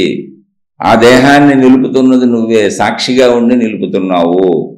విద్ధి ముక్తయే, విద్య అంటే తెలుసుకో, ముక్తయే, ఇదే మోక్షం. మోక్షం ఇంతే, దీన్ని తెలుసుకుంటే మోక్షం. నేను సాక్షిని అని నువ్వు అనుభవం పొందితే మోక్షం, తెలుసుకుంటే మోక్షం. ఇక్కడ విద్య అంటే తెలుసుకో అన్నారు. ఇక్కడే చాలామంది మనం ఆధ్యాత్మికతలో ఏం చేస్తామంటే ఏదో చెయ్యాలనుకుంటాం, క్రియ చేయాలనుకుంటాం, కార్యాలు అయ్యే చేయాలనుకుంటాం. అంటే కార్యాలు చేయటం అంటే ఇప్పుడు ఆత్మ జ్ఞానము మన్నాం అనుకోండి. సపోజ్ జ్ఞానం అంటే ఏంటి? భాష రూపం. నేను భాషలో మాట్లాడా, కానీ దానికి మూలం ఏంటి? భావం. అంటే భాష జ్ఞానమా? కాదు. జాగ్రత్తగా గమనించండి, భాష జ్ఞానం కాదు. కానీ మరి జ్ఞానం ఎలా వస్తుంది? భాష రూపంలోనే వస్తుంది. అంటే వ్యక్తీకరించబడినప్పుడు భావము భాష అవుతుంది. భాష జ్ఞానం అంటే కాదు. కానీ మరి భావాన్ని వ్యక్తీకరించడానికి ఆధారం ఏంటి మనిషికి అంటే భాష. నా భావాన్ని నేను వ్యక్తీకరించాను నేను భాషలో. ఇప్పుడు కాసేపు భాష జ్ఞానం అయింది, కాసేపే. మళ్ళీ ఈ భావం మీ చెవుల ద్వారా మీ లోపలికి వచ్చి ఏది? ఈ భాష. భాషను వింటున్నారు మీరు ఇప్పుడు. అది మీ లోపల భావంగా మారిపోయినప్పుడు ఇంకా భాషతో పని లేదు. అంటే భాష వయా మీడియాగా కాసేపు ఉండి నశించిపోయింది. భాష నశించిపోయింది. అంటే భావ వ్యక్తీకరణ భాష రూపం ధరించింది, భావం కనపడదు. భావ వ్యక్తీకరణ భాష రూపం ధరించి భాష మీలో ప్రవేశించి భాష ద్వారా మళ్ళీ భావంగా మారిపోయి భాష నశించిపోయింది. భాష జ్ఞానంగా కనపడుతుంది, కాసేపు అనిపిస్తుంది, కానీ భాష జ్ఞానం కాదు. భాష జ్ఞానమే అయితే అనేక మంది అనేక భాషలు మాట్లాడతారు. మళ్ళీ అనేక భాషలు ఇప్పుడు ఏమైంది? ఎన్ని జ్ఞానాలు ఉంటాయి? భావము జ్ఞానం. ఏ భాషలో చెప్పినా మనిషికి ఇదే జ్ఞానం. ఇప్పుడు ఇదే అష్టావక్ర మహాగీతని మనం తెలుగులో మాట్లాడుకున్నాం, కన్నడలో మాట్లాడుకున్నారనుకో సేమ్ భావమే, తమిళంలో మాట్లాడుకున్నారనుకో అదే భావమే, మరాఠీలో అదే భావమే. ప్రపంచంలో ఉన్న ఏ భాషల్లో మాట్లాడుకున్నా వాళ్ళు పొందే భావం అదే, వాళ్ళు పొందే స్థితి అదే. అంటే భావము సత్యము, స్థితి సత్యము. కానీ వ్యక్తీకరణ జ్ఞానం భాష రూపంలో జరుగుద్ది. ఊరికి అంతే చెప్పబడుద్ది, వినబడుద్ది. ఆయా భాషల్లో వారు ఉన్న ప్రాంతీయ భాషల్లో వాళ్ళకి అర్థమైన భాషల్లో తెలుసుకుంటారు అంతే. కానీ అనుభవంగా భావం మాత్రం ఒకటే ఉంటుంది. ఎన్ని భాషల్లో తెలుసుకున్నా లోపల అనుభవం ఒకటే. ఇక్కడ విద్య తెలుసుకో అన్నారు. నీకు ఏ భాష అయితే ఆ భాషలో తెలుసుకుంటావు. తెలుసుకున్నాక ఏమైంది? భావం అయిపోయింది. అది నా అంతర్గతం అయిపోయింది, నా స్వరూపం అయిపోయింది, నా స్వభావం అయిపోయింది, నా గుణం అయిపోయింది, నా ప్రవర్తన అయిపోయింది. అది నేనైపోతాను. ఇప్పుడు అది నేనైపోతాను. ఇక్కడ తెలుసుకోమన్నారు కానీ ఏదన్నా చెయ్యి, సాధన చేయి, నేర్చుకో ఏం చెప్పలా. క్రియ చేయమని చెప్పట్లా, తెలుసుకోమని చెబుతారు. ఎందుకో తెలుసా? మోక్షము అంటే ఏంటో తెలుసా? కర్మరహితము, క్రియారహితము. మోక్షం అంటే ఏంటి? నేను అనంత ఆత్మశక్తిని అన్న ఎరుక కలిగినప్పుడు క్రియాభావనే ఉండదు. క్రియ కేవలము శరీరమునకు మాత్రమే ఉంటుంది. ఆ శరీరము ద్వారా చేయబడినటువంటి కర్మ క్రియ మనసుగా మారి మనసుకు మాత్రమే ఉంటుంది. ఆ మనసు కర్మలను వదిలేసి క్రియలను వదిలేసినప్పుడు అదే నిశ్చలాత్మ అవుతుంది. నిశ్చల మనసే అనంతాత్మ అవుతుంది. అంటే క్రియాత్మకమైన స్థితి ఎప్పుడు మనసుకు నశిస్తుందో క్రియాత్మకమైనటువంటి స్థితిని మనసు ఎప్పుడు వదిలేసి స్థిరపడిపోతుందో అప్పుడే మాదే మోక్షం. క్రియలు ఎప్పుడు చేస్తూ ఉంటుంది? శారీరకపరమైనటువంటి విషయాలు ఉన్నంతకాలం క్రియలు జరుగుతూనే ఉంటాయి. నేను మనిషిని, నా అవసరాలు, నా కోరికలు, నాకు అవి కావాలి, నాకు ఇవి కావాలి అన్నంతకాలం క్రియలు జరుగుతూనే ఉంటుంది. మనసు క్రియాత్మకంగానే ఉంటుంది. అలా మీరు మంచి క్రియలు చేసినా, చెడ్డ క్రియలు చేసినా, మత క్రియలు చేసినా, దైవ క్రియలు చేసినా, ఏదైనా చేయండి, క్రియాత్మకమైన మనసు మోక్షాన్ని పొందలేదు. మోక్షము అంటేనే నిష్క్రియాత్మకమైన మనసు, అందులో కర్మ లేదు, స్థిరమైంది, స్థిరపడుతుంది. అంతే, అది ఒక స్థిరపడుతుంది. అంటే క్రియ అంటే ఏంటంటే మనం మంచి అనుకుంటాం. ఊరిని ఒక చిన్న ఉదాహరణ చెప్పుకుందాం. మామూలుగా మనం మంచి ఉంటాం. ఎవరో ఒక ఆయన పాపం ప్రజలకు మంచి చేయాలి, నేను సత్యాన్ని తెలుసుకున్నాను, నాకేదో కొంచెం అర్థమైంది, ప్రజలందరికీ ఏదన్నా నేర్పుదాం, అసలు ప్రజలందరూ వాళ్ళ లోపలికి వాళ్ళకి వెళ్ళి వాళ్ళని చూసుకొని చక్కగా వాళ్ళని గమనించుకొని చెడు పోగొట్టుకుంటే మంచిది, దీనికి అద్భుతమైనటువంటి ప్రాసెస్ ధ్యానం తప్ప ఏమీ లేదు, అందుకని ధ్యానానికి సంబంధించి ప్రజలందరికీ ఏదన్నా నేర్పుదాం అన్నాడు. అనుకుని ఆయన పాపం ఉరికిని అనుకున్నాడు. ఆయన అనుకొని ధ్యానం నేను నేర్పుతాను అని ఆయన బయలుదేరాడు. మరి బయలుదేరి ధ్యానం నేను నేర్పుతానని చేయాలంటే ఏం చేయాలి? ఆయన తెలిసిన వాళ్ళందరికీ ఇళ్ళకి వెళ్ళి నేను ధ్యానం నేర్పుతాను, మీకు ధ్యానం ఎంతో మేలు చేస్తుంది అన్నాడు. మాకు ఈ ధ్యానం ఎందుకు, ఈ ధ్యానం మేమేం చేసుకోమన్నాడు. లేదు ధ్యానం చేసుకుంటే మీకు వచ్చే లాభాలు ఏంటో చెప్పాల్సి వచ్చింది. ఎందుకంటే లాభం చెప్పకపోతే ఎవడో చేయడు. ఎందుకని ఆల్రెడీ అందరూ లాభం కోసం బతుకుతున్నారు, డబ్బు సంపాదించుకోవాలి, వెళ్ళాలి, తిరగాలి, కుటుంబం, సంసారం, జీవితం. అప్పుడు చెప్పాడు, లేదు ఈ ధ్యానం చేయడం వల్ల మీకు ఆరోగ్యం చేకూరుతుంది, మీ ఆరోగ్యం బాగుంటుంది, మీ మనసు బాగుంటుంది, మీకు ప్రశాంతత ఉంటుంది, మీరు కోరుకున్నవన్నీ జరుగుతాయి. ఇందులో మీరు రకరకాల అంటే ఈ ధ్యానం ముందు నిజాయితీగా చెబుదామని వెళ్ళాడు పాపం. నేను నువ్వు చూసుకొని చెడు బాగొట్టుకొని చెబుదామని వెళ్ళాడు. కానీ తీరా వెళ్ళినాక ఎవరు ధ్యానానికి ఇష్టపడట్లా. అరే ఇలా కాదు, వీళ్ళకి ఏదో రకంగా మేలు చేద్దాం అని చెప్పి కొంచెం దాని లైన్ తప్పించాడు. అంతే, మీకు మేలు జరుగుద్దని చెప్పాడు, లాభం వస్తుందని చెప్పాడు.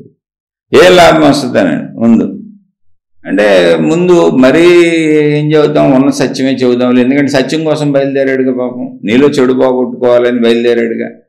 అంటే అసలు నీలో చెడు ఉంది బాగొట్టుకోవాలంటే ఎదుటోడు ఒప్పుకు చావట్లేవాడు. కానీ ఈయనకి ఏదో తపన ఉంది, ఏదో చేద్దామని, అదే క్రియ. ప్రపంచాన్ని ఉద్ధరించాలి, ప్రజలను ఉద్ధరించాలని ఒక క్రియ ఉంది, లోపల కర్మ పడుతుంది. మనసు అంటే చెడులోనైనా మంచిలోనైనా మన బలె ముంచేస్తుంది తీసుకెళ్ళేది. అందుకని వక్ర మార్గాల్లోకి వెళ్ళే వాటిల్లో అద్భుతమైంది ముందు మనసు, దాన్ని నిగ్రహిస్తే అన్నీ ఆగిపోతాయి. అక్కడ ఏం చేశాడు? ఇప్పుడు మరీ చెడు చెప్పాలని ఆయనకి లేదు, సత్యం చెప్పాలని బయలుదేరాడు. ఆయన కానీ ఆమె కానీ ఉన్న ఉదాహరణకు చెబుతున్నాడు. ఇప్పుడు ఏం చేశాడు? మీకు ఆరోగ్యం చేకూరుతుంది, ఎందుకంటే మీరు ఇలా ధ్యానం చేయడం వల్ల మనసు పరుగులు తీయకుండా ఆపుద్ది. అందుకని మానసికమైనటువంటి వ్యాధులు, శారీరకమైనటువంటి వ్యాధులు తగ్గిపోతాయి మీకు అన్నాడు. అలా బలంగా చెప్పాడు విషయం. కొంతమంది అరే మానసిక బాధలు, శారీరక వ్యాధులు తగ్గితే మనకు మంచిది కదా, మనం ఈ ధ్యానం నేర్చుకుందామని మాకు చెప్పండి రండి, మా ఇంటికి రండి చెప్పండి అన్నాడు. ఇంటింటికి వెళ్ళి ఇలా ధ్యానం చేయిస్తున్నాడు. వాళ్ళతో కలిసి ఈయన చేస్తున్నాడు, నేర్పుతున్నాడు. అలా కొన్ని రోజులు అలా గడుస్తున్నాయి. కానీ ప్రజలలో కొంచెం దీని మీద అంత ఆసక్తి ఎక్కువ కనబరచట్లేదు వాళ్ళు. అదేదో చాలా ఎక్కువ టైం పడుతుంది. సరే ఇది మనం ఇంటింటికి తిరిగితే ఎలా కుదురుతుంది అని కొంతమంది పరిచయస్తులందరినీ కూడగట్టుకున్నాడు. అసలు ఒక ప్లేస్ పెట్టుకొని మనమే ఒక ప్లేస్ తయారు చేసుకొని ఆ ప్లేస్లోకి అందరూ వచ్చి చేసుకుంటే, మనం ఒక కన్స్ట్రక్షన్ కట్టుకుంటే బాగుంటుంది అని చెప్పి పరిచయస్తులందరినీ పోగేశాడు. వాళ్ళందరూ అవును నిజమే అన్నారు. కొంచెం చేస్తున్న వాళ్ళు ఉన్నారు కదా, ఇంకా మనం ఎక్కువ మంది ప్రజలకు మేలు చేయొచ్చని వాళ్ళందరినీ ఉత్సాహపరిచాడు. వాళ్ళు కూడా ఉత్సాహపడ్డారు. అందరూ కలిపి మొత్తానికి చందాలు వేసుకున్నారు. డొనేషన్లు వసూలు చేయటం మొదలుపెట్టాడు. వాళ్ళ దగ్గర చందాలు వసూలు చేయటం మొదలుపెట్టాడు. ఇప్పుడు దానికి ఒక పేరు పెట్టాడు.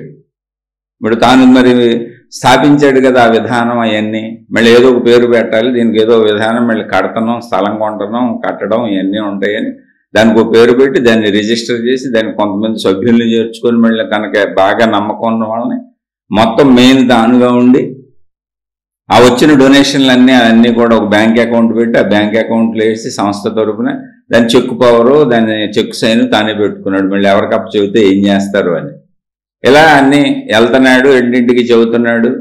ధ్యానాలు చెబుతున్నాడు. మళ్ళీ ఇక్కడ ఇది కట్టడం మొదలు పెట్టాడు. అందరూ కలిసి చూశారు, ఒక స్థలం చూశాడు, కొన్నాడు, కట్టడం మొదలు పెట్టాడు. రోజు ఆ కట్టడం చూసుకుంటాడు, కొంతమందిని నేను చూడమని చెప్పాడు. ఇవన్నీ ఇప్పుడు సామాన్యులు ఎందుకు చేస్తారు? చేయరుగా. ఇవన్నీ చేస్తే సేవ మీకు మేలు జరుగుతుంది, మీకు లాభం వస్తుంది అని చెప్పడం మొదలెట్టాడు. ఇదంతా సేవ అన్నాడు. ఏం సేవ అంటే ఏదో ధ్యాన సేవ, ఇంకో సేవ, ఆ సేవ, ఈ సేవ చెప్పాడు. మళ్ళీ లేకపోతే వచ్చి అక్కడ ఉండరు కాళ్ళు, వాళ్ళు పనులు మానేసి ఎవరు ఉంటారు అక్కడ. దీనివల్ల మీకు పుణ్యం వస్తుంది, లాభం వస్తుంది, ఆ పుణ్యం వల్ల మేలు జరుగుద్ది, మనం ప్రజలకు సేవ చేస్తున్నాం, అది అన్నాడు, ఇది అన్నాడు, ఏదో చెప్పాడు. మొత్తానికి అదంతా తయారైంది. ఇప్పుడు దాన్ని చూసేవాళ్ళు, గేటు కాడ కాపలా వాళ్ళు, తుడిచేవాళ్ళు, ఊడ్చేవాళ్ళు, కడిగేవాళ్ళు, శుభ్రం చేసేవాళ్ళు, ఇలా బోల్డ్ మంది అవసరం అయ్యారు. వాళ్ళందరినీ పెట్టాడు. మళ్ళీ దానికి డబ్బులు అవసరమైనాయి. అందుకని ఏం చేశాడు? ఇప్పుడు ధ్యానానికి నిదానంగా అందరినీ చందాలు పెట్టి ఎవరివ్వగలిగినాయి వాళ్ళు ఇవ్వండి అని చెబుతూ స్లోగా దానికి ఒక రేటు పెట్టాడు. ఇప్పుడు రేటు పెట్టి జనం తీసుకురావాలి అంటే డబ్బులు పెట్టి కొనుక్కొని ఎవరు వస్తారు? అసలు మామూలుగా చేయమంటేనే ఎవరు చేయట్లేదు. ఇప్పుడు దానికి మరి ఏం చేయాలో తెలియలేదు. దానికి 4 మహిమలు ఎద్దాడు. ఇందులోంచి మీరు మీ శరీరంలోంచి మీరు ఎక్కడైనా తిరగొచ్చు అన్నాడు, అటు వెళ్ళొచ్చు అన్నాడు, ఇటు వెళ్ళొచ్చు అన్నాడు, మాయలు అన్నాడు, మహిమలు అన్నాడు. అంటే బోల్డ్ రకాల మాయలు మహిమలు ఎద్దాడు. అవన్నీ చెప్పటం ఎందుకని చెప్పటం అంతేనే. అంటే ఎలా జరుగుతుంది కర్మ అనేది చెబుతున్నా. ఇప్పుడు మహిమలు ఎద్దితే తప్ప ఎవరో వచ్చి టికెట్ పెట్టి కొనుక్కోవట్లా. ఇదంతా ఎందుకు వచ్చింది? తను ఏదో చేయాలని. దీనికి మళ్ళీ కట్టడం కట్టాడు. కట్టడానికి డబ్బులు వసూలు చేశాడు, బ్యాంక్ అకౌంట్లు పెట్టాడు. ఇప్పుడు ఏం చేశాడు? ఈయన ధ్యానం మానేశాడు. అందరినీ ధ్యానం చేయండి అని ఆ ప్లేస్కి తరమటం మొదలుపెట్టాడు. మళ్ళీ అక్కడ వేరే వాళ్ళని కూర్చోబెట్టి మీరు వచ్చిన వాళ్ళకి ధ్యానం నేర్పండి, నేను తిరుగుతూ ఉంటాను, ఇవన్నీ తిరిగి చూస్తూ ఉంటాను, ఈ కట్టడం మళ్ళీ ఇవన్నీ చూసుకోవాలి, డబ్బులు కావాలి కదా అని ఈయన ధ్యానం మానేశాడు. ఈయన దాని గురించి అవడం మానేశాడు. అది ఎవరికో అప్పచెప్పాడు. మీరు ఈ పనులు చేయండి అన్నాడు. వాళ్ళు నా శిష్యులు అన్నాడు, నా తర్వాత వాళ్ళే అన్నాడు. వాళ్ళకి అన్నీ వచ్చు అన్నాడు. వాళ్ళకి వచ్చా కాదు, నియమించేసాడు. ఆయన నడవాలిగా. ఎలా నడుస్తున్నా కూడా ఆయన నడవట్లా. ఎక్కువ మంది జనం అట్రాక్ట్ అవ్వట్లా. అది కొంచెం చాలా పెద్ద స్థలం, అందులో ఒక చిన్న కట్టడం కట్టారు. ఎలా అయితే లాభం లేదు, చాలా పెద్ద స్థలం ఉంది కదా మనకి. ప్రజల్లో అనేక రకాల మత విశ్వాసాలు ఉన్నాయి. కాబట్టి ధ్యానం అనేది మనం దేనికి లేదో కట్టడం కట్టామంటే ఊరిని వచ్చి కూర్చోమని, అందులో ఫ్యాన్లు గిన్లు ఏదో ఏసీలు పెట్టాం వాళ్ళకి సౌకర్యంగా. కానీ ఎక్కువ మంది జనం రావట్లేదు, బోల్డ్ స్థలం ఉంది కదా మనకని. చుట్టూ ఎంతమంది దేవుళ్ళు పాపులారిటీలో ఉన్నారో, ఎన్ని మతాలు పాపులారిటీలో ఉన్నాయో ఆ మతపు దేవుళ్ళని అందరే కట్టేశాడు. దానికి సంబంధించిన ప్రార్థనాలయాలు కట్టాడు. ప్రజలందరినీ రమ్మన్నాడు. ఇక్కడ మీరు మీ దేవుళ్ళకి సంబంధించిన అన్ని చేసుకోండి అన్నాడు. వాటన్నిటికి వెళ్ళి ఏ దేవుడికి సంబంధించి, ఏ మతానికి సంబంధించి ఆ విధానాలన్నీ పెట్టేశాడు. వాటిని చూడటానికి మళ్ళీ మనుషులు, అందులో మళ్ళీ రకరకాల ప్రార్థనాలయాలు, ప్రార్థనలు, వాటిని నిర్వహించేటువంటి మనుషులు, వ్యక్తులు, ఇక సమూహాలు తయారైపోయిన. మళ్ళీ వీళ్ళకి జీతభత్యాలు, వాటి శుభ్రతలు, మళ్ళీ వాటి కోసం డబ్బు. మళ్ళీ నిదానంగా వీటన్నింటికి టికెట్లు పెట్టాడు. టికెట్లు పెట్టకపోతే ఇది ఎలా నడుస్తుంది? జనానికి స్లోగా టికెట్లు పెట్టాడు. టికెట్ పెట్టుకొని ఎవరు కొనుక్కుంటారు? అందుకని ఇప్పుడు ఈ ప్రార్థనాలయంలో, ఆ ప్రార్థనాలయంలో మహిమలు, మొక్కులు, మొక్కుబొళ్ళు ఇవన్నీ తీర్చుకుంటూ మీకు అంతా మహిమ జరిగిపోద్దని అక్కడికి వచ్చిన వాళ్ళతో అందరితో చెప్పించడం మొదలుపెట్టాడు. దాన్ని చెప్పడం మొదలుపెట్టాడు. ఇంకా మొత్తంగా తాను చిన్నగా ఊరికనే చేద్దాం అనుకున్న ఒక కర్మ ఏదో ఉందో, ఎవరికో నేర్పుదాం అనుకున్న తపన ఏదో ఉందో, తాను నేర్చుకోవడం పోయింది, తాను ఆచరించడం పోయింది, తాను అసలు అది చేయలేదు. నేను అందులో మరి నువ్వు చేయటం లేదంటే అని అడగకూడదుగా. ప్రధానమైన నేనే కానీ నాకు అవసరత లేదు, నేను దాన్ని సాధించేసాను, నాకు అది వచ్చేసిందని చెప్పాడు. ఆయన ఒంటి నిండా అనారోగ్యాలు, ఆయన మనసు నిండా అనారోగ్యాలు. ఎందుకంటే ఇవన్నీ కట్టడాలు, ఇవన్నీ చూసుకొని, ఈ చెక్కు బుక్కులు, ఈ డబ్బులు, దీన్ని డెవలప్ చేయడం, ఇవన్నీ బుర్రపాడైపోయి శిష్యుల్ని తిట్టి, చుట్టూ ఉన్న వాళ్ళని తిట్టి, కొంతమంది వెళ్ళిపోయారు, కొంతమంది ఈయనకి ఎగస్ పార్టీలు పెట్టారు, కొంతమంది ఇవన్నీ తెలుసుకొని ఇందులో పెద్ద ఇదేం లేదు, మనం కూడా ఇంకోటి పెట్టచ్చు అని వాళ్ళు పెట్టుకున్నారు.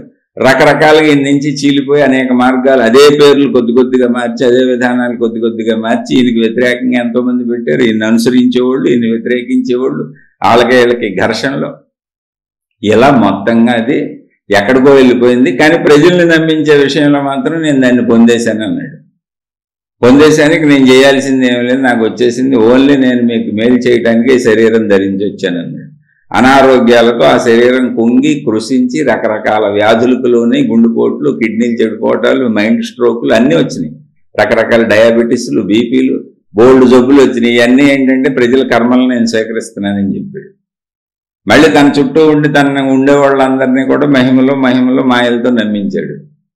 ఓ పక్క ధ్యానం అంటాడు, చుట్టూ అన్ని రకాల ప్రార్థనా మందిరాలు అంటాడు, ఇవన్నీ దారి తీసే ధ్యానానికి అంటాడు, ధ్యానం మోక్షగమ్యం అంటాడు, రకరకాలుగా ఎలా అయినా ఇప్పుడు తను పెట్టింది నిలబెట్టడానికి ప్రయత్నిస్తున్నాడు తప్ప సత్యం ఎటు వెళ్ళిపోయింది. కానీ మొట్టమొదటిగా ఆయన తెలుసుకుంటున్నప్పుడు, అనుకుంటున్నప్పుడు, ఆయన పాపం సాధన చేద్దాం అనుకున్నప్పుడు ఆయన సత్యాపేక్షతోనే వచ్చాడు. ఇప్పుడు మనం మాట్లాడుకుంది సత్యాపేక్షతోనే. కానీ ఇది తెలుసుకునేది కర్మ కాదు. కర్మలోకి వెళ్తే అలా అయిపోద్ది. కర్మలోకి వెళ్తే భౌతికం వచ్చేసింది. భౌతికం ఏంటో సంసారం. సంసారంలో తల్లిదండ్రి, అమ్మో నా బిడ్డ నా కూతురని పెంచుతాం, పెంచుకుంటూ వెళ్ళిపోయాం. తర్వాత ఆయన పెరిగి పెద్దోళ్ళు అయ్యారు, చదువులు చెప్పించాం, వాళ్ళకి వివాహాలు చేసాం, మళ్ళీ వాళ్ళకి ఒక కుటుంబం ఏర్పడిపోయింది. ఇప్పుడు వాళ్ళు మళ్ళీ డబ్బులు సంపాదించాలి, వాళ్ళన్న మొగుడిని జాగ్రత్తగా చూసుకోవాలి, వాళ్ళకి పిల్లలు పుడతారు, వాళ్ళని పోషించుకోవాలి, వాళ్ళని పెంచాలి. జీవితం సరిపోయింది, చచ్చే వరకు సరిపోయిన పని ఉంది. అది కూడా చావు చంపుద్ది కాబట్టి. చావు చంపకుండా ఉంటే ఎన్ని జన్మలకైనా పని ఉంది. ఎందుకంటే మనలే కొడుకులకు మనవాళ్ళు పుడతారు, మనవాళ్ళు పెద్దోళ్ళు అవుతారు, మళ్ళీ వాళ్ళకి పిల్లలు పుడతారు, మళ్ళీ వాళ్ళకి పిల్లలు పెద్దోళ్ళు అవుతారు, మళ్ళీ వాళ్ళ పిల్లల్ని కంటారు, వాళ్ళ పిల్లలు పెద్దోళ్ళు అవుతారు. ఒకవేళ చంపకుండా ఉంచేస్తే ఇలా నేను నా కొడుకు నా మనవడు నా ముని మనవడు అనుకుంటే ఎన్ని జన్మలకైనా పని ఉంది. చావు చంపేస్తుంది, శరీరం శిథిలమైపోతుంది. కనుక కర్మయోగం శరీరంతో ముగిసిపోతుంది. ఎప్పుడు గుర్తుపెట్టుకోండి, కర్మయోగం శరీరమే. అందుకని శరీరం ఉన్నంతకాలం కర్మయోగం చేయాల్సింది. అది ఎలా? ధర్మముగా నీ బాధ్యతలు నువ్వు నిర్వహించండి. కానీ మోక్షము కర్మయోగం కాదు. మోక్షం ఏంటి? జ్ఞానం. అంటే జ్ఞానం ఏంటి చూడండి. ఇప్పుడు శరీరం ఏదైనా మనకు తినాలనిపించింది అనుకోండి, మన శరీరంతో ప్రయత్నించి దాన్ని తెచ్చుకోవాలి, అది కర్మ. దాన్ని నోట్లో వేసుకుని నవలాలి, అది కూడా కర్మే. దాన్ని నాలిక రుచి చూస్తూ నవ్వులుతూ అనుభవాన్ని పొందుద్ది, దాని రుచిని. అనుభవం జ్ఞాన రూపం. అది లోపలికి వెళ్ళి ఆకలి తీర్చింది, ఆకలి పుట్టింది భావరూపం, ఆకలి తీరింది భావరూపం. ఆకలి ఎలా ఉందో తెలియదు, భావం కలిగింది, పదార్థం కాదు. కానీ ఈ పదార్థం పడినాక భావం తీరిపోయింది, ఆకలి తీరిపోయింది, రుచి తెలిసింది, అనుభవం కలిగింది. అనుభవం జ్ఞాన రూపం, అనుభవం కర్మ కాదు. అంటే జ్ఞానం ఎక్కడుంది? కర్మకి పైన ఉంది. కర్మ అంతంలో ఉంది. కర్మ పూర్తయిపోయినా జ్ఞానంలోకి వెళ్తుంది, అనుభవం కాదు. కాబట్టి మోక్షం అనేది ఏంటంటే శరీరం శిథిలమయ్యే వరకు శరీర కర్మలు చేసుకో, మనోకర్మలు చేసుకో, ధర్మబద్ధంగా చేసుకో, తగినంత చేసుకో, అవసరమైనంత చేసుకో. కానీ మోక్షపరమైనటువంటి ఆత్మజ్ఞానాన్ని కర్మగా మారుస్తాను, దాన్ని చెబుతాను, దాన్ని ఎవరికో నేర్పుతాను, దాన్ని ఏదో చేస్తాను అన్నావా, అది నువ్వు పొందేదిగా అవదుగా. నువ్వు దానికోసం ఎన్నో చేస్తావు, గందరగోళ పడిపోతావు. ఇలా ఇప్పుడు ప్రపంచంలో ఎన్నో ఉన్నాయి. అందుకే వాళ్ళని వాళ్లే దేవుళ్ళుగా ప్రకటించుకుంటారు కొంతమంది, వాళ్ళని వాళ్లే మహాత్ములుగా గురువులుగా ప్రకటించుకుంటారు కొంతమంది. వాళ్ళ ఫోటోలు వాళ్లే అమ్ముకుంటారు, వాళ్ళని వాళ్లే చేసుకుంటారు, వాళ్ళ పుస్తకాలు వాళ్లే అమ్ముకుంటారు, ఎన్నో చేసుకుంటారు. ఎందుకంటే డబ్బు కావాలి. డబ్బు ఎందుకు కావాలంటే బోళ్ళు కట్టేశాను, బోళ్ళు నిర్మించేశాను, బోళ్ళు చేసేసాను, బోళ్ళు చెప్పేశాను. ఇవన్నీ నిలబడాలంటే డబ్బు కావాలి. డబ్బు కావాలంటే మహిమలు చెప్పాలి, మాయలు చెప్పాలి. ఇక్కడ మా దగ్గరికి వస్తే ఏదో జరుగుద్ది అని చెప్పాలి. ఇప్పుడు చూడండి, బయట అన్నిటి కూడా వస్తువులు ప్రొడక్ట్స్ తయారు చేసిన వాళ్ళు ప్రపంచంలో పబ్లిసిటీ చేసి ప్రజల్ని నమ్మిస్తారు, మా వస్తువు మీకు చాలా ఉపయోగపడుతుంది అని. దాని ఉపయోగాలు ఏంటో మనకి పబ్లిసిటీ రూపంలో టీవీల్లో యాడ్స్, సినిమాల్లో యాడ్స్, బయట యాడ్స్ రకరకాలుగా వస్తాయి. దాని ప్రచారకులు ఉంటారు, దాన్ని అమ్మేవాళ్ళు, సేల్స్ మ్యాన్లు ఉంటారు, ప్రచారం చేసేవాళ్ళు ఉంటారు. అలా కర్మకి వెళ్ళేటప్పటికి ఏమైందంటే మోక్షం కూడా ప్రచారపరం చేసావనుకో, నువ్వు అది దేనికి పనికిరాంది అయిపోద్ది. అందుకని ఇక్కడ మోక్షాన్ని ఏమన్నారంటే విద్ధి, తెలుసుకో అన్నారు. మోక్షం కురు అన్నా, అంటే చెయ్యండి, మోక్షాన్ని సాధించండి, ప్రయత్నించండి. కర్మ అని చెప్పలా. కర్మ శరీరపరమైంది మాత్రమే, మనసుపరమైంది మాత్రమే. మోక్షము జ్ఞాన రూపము, అదొక భావస్థితి. దాన్ని తెలుసుకోవటం, తెలుసుకునే ప్రయత్నం చెయ్యి. ఇక్కడ మళ్ళీ కర్మ ఏంటి? కర్మ శరీరము, కర్మ మనసు. మనసు కదులుతూ కర్మ చేస్తుంది, అది కావాలి ఇది కావాలని. శరీరం కదులుతూ కర్మ చేస్తుంది, అది కావాలి ఇది కావాలని. కనుక ఇక్కడ కర్మలున్నవి గనుక మనసుని శరీరాన్ని అదుపు చేయడానికి అవసరమైన సాధనలే తప్పవి మోక్షానికి కాదు. మోక్షం అనేది స్థితి.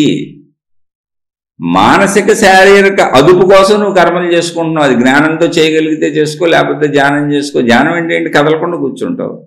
శరీరాన్ని మనసుని ఆపుతోనే అలవాటు చేస్తున్నావు, అంతే. అక్కడ కూడా కర్మ లేదు, నిష్కామ కర్మ. అంటే ఫలితం లేని కర్మ. శరీరాన్ని ఆపుతున్నావు, మనసును ఆపుతున్నావు, ఆపే కర్మ చేస్తున్నావు. ఆపే కర్మ ఎందుకు అవుద్ది? అందుకని మోక్షం అనేది ఏంటో తెలుసా? ఆపే కర్మ, అన్నింటినీ ఆపే కర్మ. కర్మలను ఆపే కర్మ మోక్ష కర్మ. అది తెలుసుకోవటమే జ్ఞానం చేత, అనుభవం చేత. అందుకని మీరు ఆత్మజ్ఞాన చదువు ఆధ్యాత్మిక చదువు అంటే ఏమి లేదు, కేవలం వినటం తెలుసుకోవటం. విన్నారు తెలుసుకున్నారు, ఇప్పుడు ప్రశాంతంగా ఎక్కడన్నా కూర్చోండి అంటే శరీరాన్ని ఆపేశారు కర్మ చేయకుండా. లోపల చూసుకోండి, మనసులోకి వెళ్తే భావాలు కదులుతూ కనపడతా ఉంటాయి. ఆ భావం కదిలి శరీరాన్ని కదిపి కర్మ చేయమంటది. నేను చెయ్యను అని చెప్పి భావాన్ని గమనించండి, లోపల భావాలన్నీ గమనించి అందులో ఉన్న చెడు కర్మలన్నీ తీసేయండి. నేను చెయ్యను నేను చెయ్యను నేను చెయ్యను అంటే ఇప్పుడు ధ్యానం కానీ తపస్సు కానీ పరిశీలన కానీ సెల్ఫ్ ఎంక్వైరీ కానీ ఏదైనా ఆత్మజ్ఞాన మార్గ సంబంధిత విషయాన్ని మీరు తెలుసుకుంటాం కానీ వినటం కానీ సాధన చేయటం కానీ ఏంటంటే కర్మలను ఆపటం, శారీరక కర్మలను ఆపటం, మనోకర్మలను ఆపటం. శరీరమే నేనన్న భావన వచ్చేస్తుంది. ఇప్పుడు కదలలేకుండా ఉండలేకపోతున్నాం, మనసు కదిపేస్తుంది కుదిపేస్తుంది. ఏం కంగారు పడక్కర్లేదు, ఎందుకంటే ఇదంతా ఎన్నో సంవత్సరాల నుంచి మనకు అలవాటైనటువంటి శారీరక మానసిక భావన, శరీర భావన, దేహమే నేనన్న భావన మనసు కదిపేస్తుంది. అప్పుడు సాధన చేస్తావు. ఏం సాధన చేస్తావు? నువ్వు చేస్తుంది ఆత్మజ్ఞాన సాధన కాదు. ఆత్మజ్ఞానం నీకు అర్థమైపోతుంది. ఆ ఆత్మజ్ఞాన స్థితిలో మోక్ష స్థితిలో నేను అనంత ఆత్మస్వరూపుడిని, శరీరం నేను కాదు అనే భావనలో మనని కూర్చోనివ్వకుండా కదిపేస్తున్నటువంటి శరీర భావాలని మనోభావాలని ఆపుతానికి కొద్ది కొద్దిగా ప్రయత్నిస్తాం. హఠాత్తుగా కుదరదు, చాలా కొద్ది కొద్దిగా. ఎంత కొద్ది కొద్దిగా ప్రయత్నిస్తావు అంటే ప్రశాంతంగా కూర్చో, ముందు అసలు ఏం చేయబాక. అలవాటు అయితే నీకు ఓకే, అలవాటు లేదు ఊరికి కూర్చో. మీరు ఎంత వయసున్నా పర్వాలేదు, మీరు 99 ఏళ్ల ముసలమ్మలైనా పర్వాలేదు, 9 ఏళ్ల పిల్లలైనా పర్వాలేదు, ఊరిని కూర్చోండి. అలా ప్రశాంతం కళ్ళు మూసుకు విశ్రాంతిగా కూర్చోండి. ఏం చేయబాకండి. ముందు శరీరం కదపకుండా ఉండటం అలవాటు చేసుకోండి. మనసు కదులుతూ ఉంటుంది, కదలనే ఉన్నాయి. మనసు కదిలిన శరీరం కదపాకండి. మనసు కూడా కదలకుండా ఉండాలని కూర్చున్నాను అనుకోండి ఊరికి, అది కదిలితే మనం ఏం చేస్తాం? కదలనే ఉండి కొంతకాలానికి నిదానంగా శరీరంలో కూర్చోవటం అలవాటు అయిపోద్ది. అంటే దాన్ని బరువుగా పేరుళ్ళు ఉంటాయి, వాటికి ఆసన సిద్ధి అంటారు. అంటే కూర్చోవటం అలవాటు అయిపోయింది. ఎలా కూర్చున్నా పర్వాలేదు, ఎలా కూర్చోవాలని అడగండి, ఎలా అయినా కూర్చోవచ్చు. ఆసన సిద్ధి వచ్చేస్తుంది, అంటే కూర్చోవటం అలవాటు చేసుకుంటుంది శరీరం. దానికి ఏమి ఇబ్బంది అనిపించదు. కొంత సమయం వరకు కూర్చుంటుంది, ఒక సమయం నేర్చుకుంది అది. అలా కొంతకాలానికి శరీరము మనసు అనుసంధానంగా అలవాటు అవుతుంది. తర్వాత నిదానంగా మనసు కదిపినా నేనేమీ చెయ్యను అని మనం ఎలా అయితే ఎప్పుడైతే కూర్చొని అలవాటు చేస్తున్నామో మనసుకు తెలిసి అలవాటు పడిపోద్ది. ఏంటంటే ఇప్పుడు కదలడో చేయడు, ఏమి ఇప్పుడు కదలదో చేయదు అని. అలా నిదానంగా కొంతకాలానికి మనసుకు అలవాటు అవుద్ది. అంటే శరీరంకి అలవాటైన దానికంటే మనసుకు అలవాటు అవడానికి ఎక్కువ కాలం పడుతుంది. అలా నిదానంగా అది స్లోగా ఉంటుంది. అప్పుడు ఏంటి అసలు మనం అలవాటు చేసుకునేది? ఏమీ లేదు, ఆ కదలికలు ఆపి నిశ్చలంగా ఉంటున్నాం. అక్కడేమి ఊహించుకోవద్దు, ఏమి చూడొద్దు, వెలుగులు లేవు, జ్యోతులు లేవు, నీ సొంత ఊహలేమి, కల్పనలు లేవు, రూపాలు లేవు, నామాలు లేవు, ఏమి లేదు. నిశ్చలంగా కూర్చో, అసలు ఏమీ చేయొద్దు. ఒకవేళ నువ్వు నిశ్చలంగా కూర్చోలేకపోతే ఆత్మజ్ఞాన శాస్త్రాల్లో అనంత ఆత్మతత్వం యొక్క రూపాన్ని చెప్పారు. ఎలా ఉంటుందనే భావన ఏం చెప్పారంటే మన చుట్టూ ఉన్న సర్వవ్యాపక అనంత ఆకాశము వలే ఉంటుంది అన్నారు. ఆ ఆకాశ స్థితిని ధ్యానం చేయి. దాన్ని శూన్య భావన అన్నారు, ఖాళీ అన్నారు, ఏదైనా పర్వాలే. నువ్వు ఆ సర్వవ్యాపక అనంత ఆకాశ స్థితిలో కరిగి కలిసిపోయావు అంతే. అంటే నేను అన్న భావన కూడా ఆగిపోయేదా. అలా నువ్వు చేయగానే ఇవన్నీ ఏమి రావు, ఊరికనే అనుకో అంతే. ఊరికనే అనుకో అంతే. అనుకుంటే ఎప్పటికైనా వస్తాయి. ఇప్పుడు కాదు ఇంకోసారి 1,00,000 సార్లు అనుకో, 1,00,000 సార్లు అనుకో, అదే వస్తుంది. దాని టైంకి అది వస్తుంది. ఎంతకాలం పడుతుంది అంటే మనం లోపల మనస్సులో పేర్చుకున్న బలీయమైన అలవాట్ల యొక్క బలీయతను బట్టి కాలం పడుతుంది. అంతే తప్ప మొండిగా చేయబాకండి. మొండిగా చేస్తే మన శరీరం మన మనసు మనకే ఎదురు తిరుగుతాయి, మన గుణాలు మనకే ఎదురు తిరుగుతాయి. ఎందుకని ఇంతకుముందు అవి అలవాటు చేసుకున్న మనమే. ఇప్పుడు కొద్ది కొద్దిగా ఒక పక్క మోక్షము, ఆత్మజ్ఞానం, ఆధ్యాత్మిక చదువుకు సంబంధించిన విషయాలు తెలుసుకుంటూ రెండో పక్క శారీరక మానసిక స్థితిగతులను ఒక పరిమితిలో ఉంచడానికి అలవాటు చేయండి అంతే. పరిమితి, ధర్మంగా జీవించటం, స్థితప్రజ్ఞత్వ లక్షణాలను అలవాటు చేసుకుంటారు. అది ధ్యానం అనేది మనసును ఆపడానికి, శరీరాన్ని ఆపడానికి. తపస్సు అనేది అంతే, సెల్ఫ్ ఎంక్వైరీ అంతే, నిన్ను చూసుకోవటం అంతే, నిన్ను తెలుసుకోవటం అంతే, నిన్ను గమనించుకోవటం అంతే, ఏదైనా అంతే. ఇప్పుడు అది కాక నువ్వేం చేసినా ఊహించుకున్నావు, ఒక నామము ఒక రూపము ఊహించుకున్నావు అనుకో. ఇప్పుడు మనసు ఆకృతి దాల్చి అక్కడ మళ్ళీ మహిమలు మాయలు సృష్టించుకుంటుంది. జ్యోతులు వెలుగులు అన్నావు అనుకో, అవి సృష్టించుకుంటుంది. లేదా ఆకాశయానాలు సూక్ష్మయానాలు అన్నామనుకో అవి సృష్టించకూడదు. మనసు ఏదైనా చేసేయగలదు. ఇందాక చెప్పుకున్నాం, ఎవరికో నేర్పుతాను అని ఒక కర్మలోకి వెళ్తే మనసుని అకర్మగా చేయాలి, కర్మ ఇవ్వకూడదు. కర్మ ఇచ్చావా కర్మలో ఏటో తీసుకెళ్ళిపోద్ది నేను, కొత్త కొత్త సృష్టించేస్తుంది. ఇందాక చెప్పుకున్నాం కూడా జ్ఞానం నేర్పుదాం అనుకున్నాడు అంటే అదేదో అయిపోద్ది. ఎక్కడైనా అంతే, ఏదో చిన్నది పట్టుకొని ఊహించకుండా వెళ్దాము అని వెళ్ళామనుకో అదేటో తీసుకెళ్ళిపోద్ది. మనసు లక్షణం అంతే, ఎందుకంటే అది చైతన్య శక్తి, అందులో సృజనాత్మకత ఉంది, జ్ఞానశక్తి ఉంది, ఇచ్ఛాశక్తి ఉంది, క్రియాశక్తి ఉంది. దానికి నువ్వు ఏది అందించినా దాన్ని పట్టుకొని అది అల్లుకుంటూ వెళ్ళిపోద్ది. ఇప్పుడు దాన్ని నిర్మలంగా చేయాలి. నిర్మలంగా, నిశ్చలంగా, పవిత్రంగా, ప్రశాంతంగా అంటే ఏంటి? ఏమి అందించకు, ఉన్నదన్నట్టుగా. ఏముంది అక్కడ? సర్వవ్యాపక ఆకాశం నిర్మలంగా ఉంది. అందులో ఎన్ని రానే ఉండే, ఎన్ని కదలనే ఉండే, ఎన్ని తిరగనే ఉండే, ఏం జరగనే ఉండే, దాని నిర్మలత్వం చెక్కు చెదరదు, దానికి ఏమి అంటుకోదు. అలాగే నువ్వు జీవించే జీవన విధానం నీకేమీ అంటుకోకుండా తామరాకుపై నీటి బొట్టులా జీవించటం అనేటువంటి అంతరంగ మనోసాధన చేస్తున్నావు, దేహ సాధన చేస్తున్నావు. అది మోక్షానికి సంబంధించింది కాదు. కర్మ దేనిది అంటే మనసుది, శరీరాన్ని. అది కూడా కర్మ ఆపటానికి చేస్తున్నావు అంతే తప్ప కర్మ చేయటానికి చేయట్లేదు. కర్మ చేయటానికి చేసే కర్మలన్నీ నిన్ను కర్మబంధితుడిని చేస్తాయి. అవి చెడ్డ అయినా, మంచి అయినా, దేవుడి అయినా, మతాని అయినా. ప్రాబ్లం అది ఇప్పుడు. అందుకని మీకు ఏది నచ్చితే అది చేసుకోండి, అందులో తప్పేం లేదు. ఎందుకంటే అవన్నీ చేసి అవి తెలుసుకొని, ఇప్పుడు ఒకవేళ కర్మ చేయాలని ఉంటుంది కొంతమందికి, సత్కర్మలు చేయాలి, ఏదో ఉద్ధరించాలి, అవన్నీ ఉంటాయి. అవన్నీ చేసి అందులోకి వెళ్ళి అందులో ఇరుక్కుపోయి చిక్కుకుపోయి నానా బాధలు పడి, నానా గొడవలు పడి, మనుషులతో ఇబ్బందులు పడి, డబ్బులతో ఇబ్బందులు పడి, రకరకాల బాధలు పడి, అసలు ఇదంతా నేను ఎందుకు చేశానురా నాయన అని తలకొట్టుకుని దాన్ని వదలలేక, దాన్ని పట్టుకోలేక, దాన్ని సంరక్షించుకోవడానికి అనేక అబద్ధాలు ఆడి మోసాలు చెప్పి, తర్వాత నేను ఎంత నిజాయితీ పరుణ్ణి, నేను మళ్ళీ దేవుడి పేరుతో, భక్తి పేరుతో, మతం పేరుతో, మార్గం పేరుతో అసత్యాలు కూడా ఆడేస్తున్నాను, అసత్య ప్రచారాలు చేసేస్తున్నాను, ఇలా అయిపోయాను ఏంటి, నా స్థితి ఇలా ఎందుకయింది అని మళ్ళీ మొట్టమొదటికి వచ్చి పరిశీలించుకొని, నేను ఈ కర్మను పెట్టుకోబట్టి కదా ఈ కర్మ సత్కర్మ అనుకొని బయలుదేరింది, నా కర్మ అయిపోయిందని తలకొట్టుకొని, అప్పుడు ఆ జీవుడు ఆ కోరికలు తీరిపోయి మళ్ళీ జ్ఞానమై అందులోంచి ఆత్మజ్ఞానానికి వస్తాడు. అందుకని వెళ్ళేవాళ్ళు వెళ్ళనే ఉన్నాయి, ఎటు వెళ్ళేవాళ్ళు అటు వెళ్ళనే ఉన్నాయి. ఇంతకీ అందరూ ఈ విషయాలు చెబుతారు. ఇప్పుడు ఆత్మజ్ఞాన విషయాలు చిన్నపిల్లడని చెబుతాడు, పుస్తకం చదివితే ఎవరైనా చెప్పేయచ్చుగా. ఇప్పుడు ఆ మహాత్ములు కర్మల్లో ఇరుక్కుపోయి కోట్లు డబ్బులు, వేల ఎకరాల్లో ఆశ్రమాలు ఇవన్నీ కట్టేవాళ్ళు కూడా ఇవే చెబుతారు. అందరూ ఆత్మజ్ఞానం చెప్పగలరు, అదేం పెద్ద విషయం కాదు పుస్తకం చదివితే. నా బోటి సామాన్యుడే నేను మళ్ళీ ఏదో అష్టావక్ర గీతని పెద్ద పుడింగిలాగా నేనే చెబుతుంటే ఎందుకు చెప్పలేరు? నేను సామాన్యుడిని, నాకేమి రాదు, నాకు శారీరక బాధలు ఉన్నాయి, మానసిక బాధలు ఉన్నాయి, ఆర్థిక బాధలు ఉన్నాయి, సామాజిక బాధలు ఉన్నాయి, కుటుంబిక సమస్యలు ఉన్నాయి, అన్నీ ఉన్నాయి, అనారోగ్యాలు బోల్డ్ ఉన్నాయి, నాకు భయాలు ఉన్నాయి, నా కుటుంబం ఉంది. కానీ ఏదో ఆసక్తితో దాన్ని చదువుకుంటా మీతో చెబుతున్నా, ఎప్పుడు చెబుతున్నా నేను సామాన్యుడిని అని, నాకేమీ తెలియదని కూడా చెబుతున్నా. నేనే ఎన్ని చెబుతుంటే అందులో ప్రయాణించి ఎంతో మందిని కూడగట్టి ఒక మతం ఏర్పరిచి, మార్గం ఏర్పరిచి, విధానం ఏర్పరిచి, గురువులై, మహాత్ములై, జ్ఞానులై, బోల్డ్ రకరకాల బిరుదులు పెట్టుకొని పెద్ద పెద్ద మినిస్టర్లు, పిఎంలు, సీఎంలు ఆ రేంజ్లకు వెళ్ళిపోయి కోటేశ్వరులు అందరినీ శిష్యులుగా పోగేసుకున్న వాళ్ళు అంతమందిని నమ్మించాలంటే ఎంత జ్ఞానవంతులై ఉంటారు? నాకంటే 1000 రెట్లు ఎక్కువ తెలుసుకున్న వాళ్లే అయి ఉంటారు. కానీ ఏదో చేద్దామని బయలుదేరారు, కర్మకు బయలుదేరారు. కర్మ ఎప్పుడూ మోక్షాన్ని ఇవ్వలేదు. అకర్మ మోక్షము అంటే సర్వవ్యాపక అనంత ఆత్మశక్తి కర్మ చేయదు, అసలు కర్మ ఉండదు. అకర్మ, కర్మ చేసేది దేహం, మనసు. అందుకని అకర్మలో కర్మ, కర్మలో అకర్మ. ఏంటి అంటే దేహం మనసు బతకడానికి అవసరమైన కర్మ జరుగుద్ది, అది ప్రకృతి చేసిన ఏర్పాటు, దాన్ని మనం ఏం చేయలేం. వాళ్ళు జీవన్ముక్తులు అంటే ఏంటి? అవసరానికి తింటారు, మలమూత్ర విసర్జనలు సహజంగా వచ్చినాయి విసర్జిస్తారు.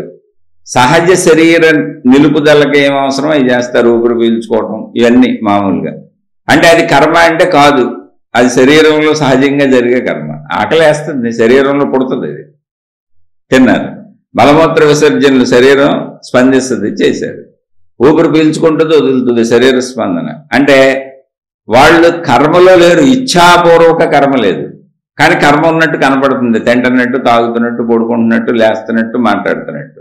కానీ ఇచ్ఛాపూర్వక కర్మ ఏదీ లేదు. ఎవరినో ఉద్ధరిద్దాము, ఏదో చేద్దాము, చేసేయాలన్న తపన లేదు, అసలు కర్మ లేదు. కానీ కర్మలో కనపడుతున్నారు. అంటే కర్మలో అకర్మగా ఉన్నారు. అది మోక్ష స్థితి. వాళ్ళు జీవన్ముక్తులు, వాళ్ళు స్థితప్రజ్ఞులు. అకర్మలో కర్మ, అనంత ఆత్మస్థితిలో ఉన్నారు. దేహం మిగిలి ఉంది కాబట్టి దేహానికి సంబంధించిన కర్మలు కదులుతున్నట్టుగా మనకు కనపడుతుంది. భావంలో అనంత ఆత్మస్థితిలో ఉన్నారు.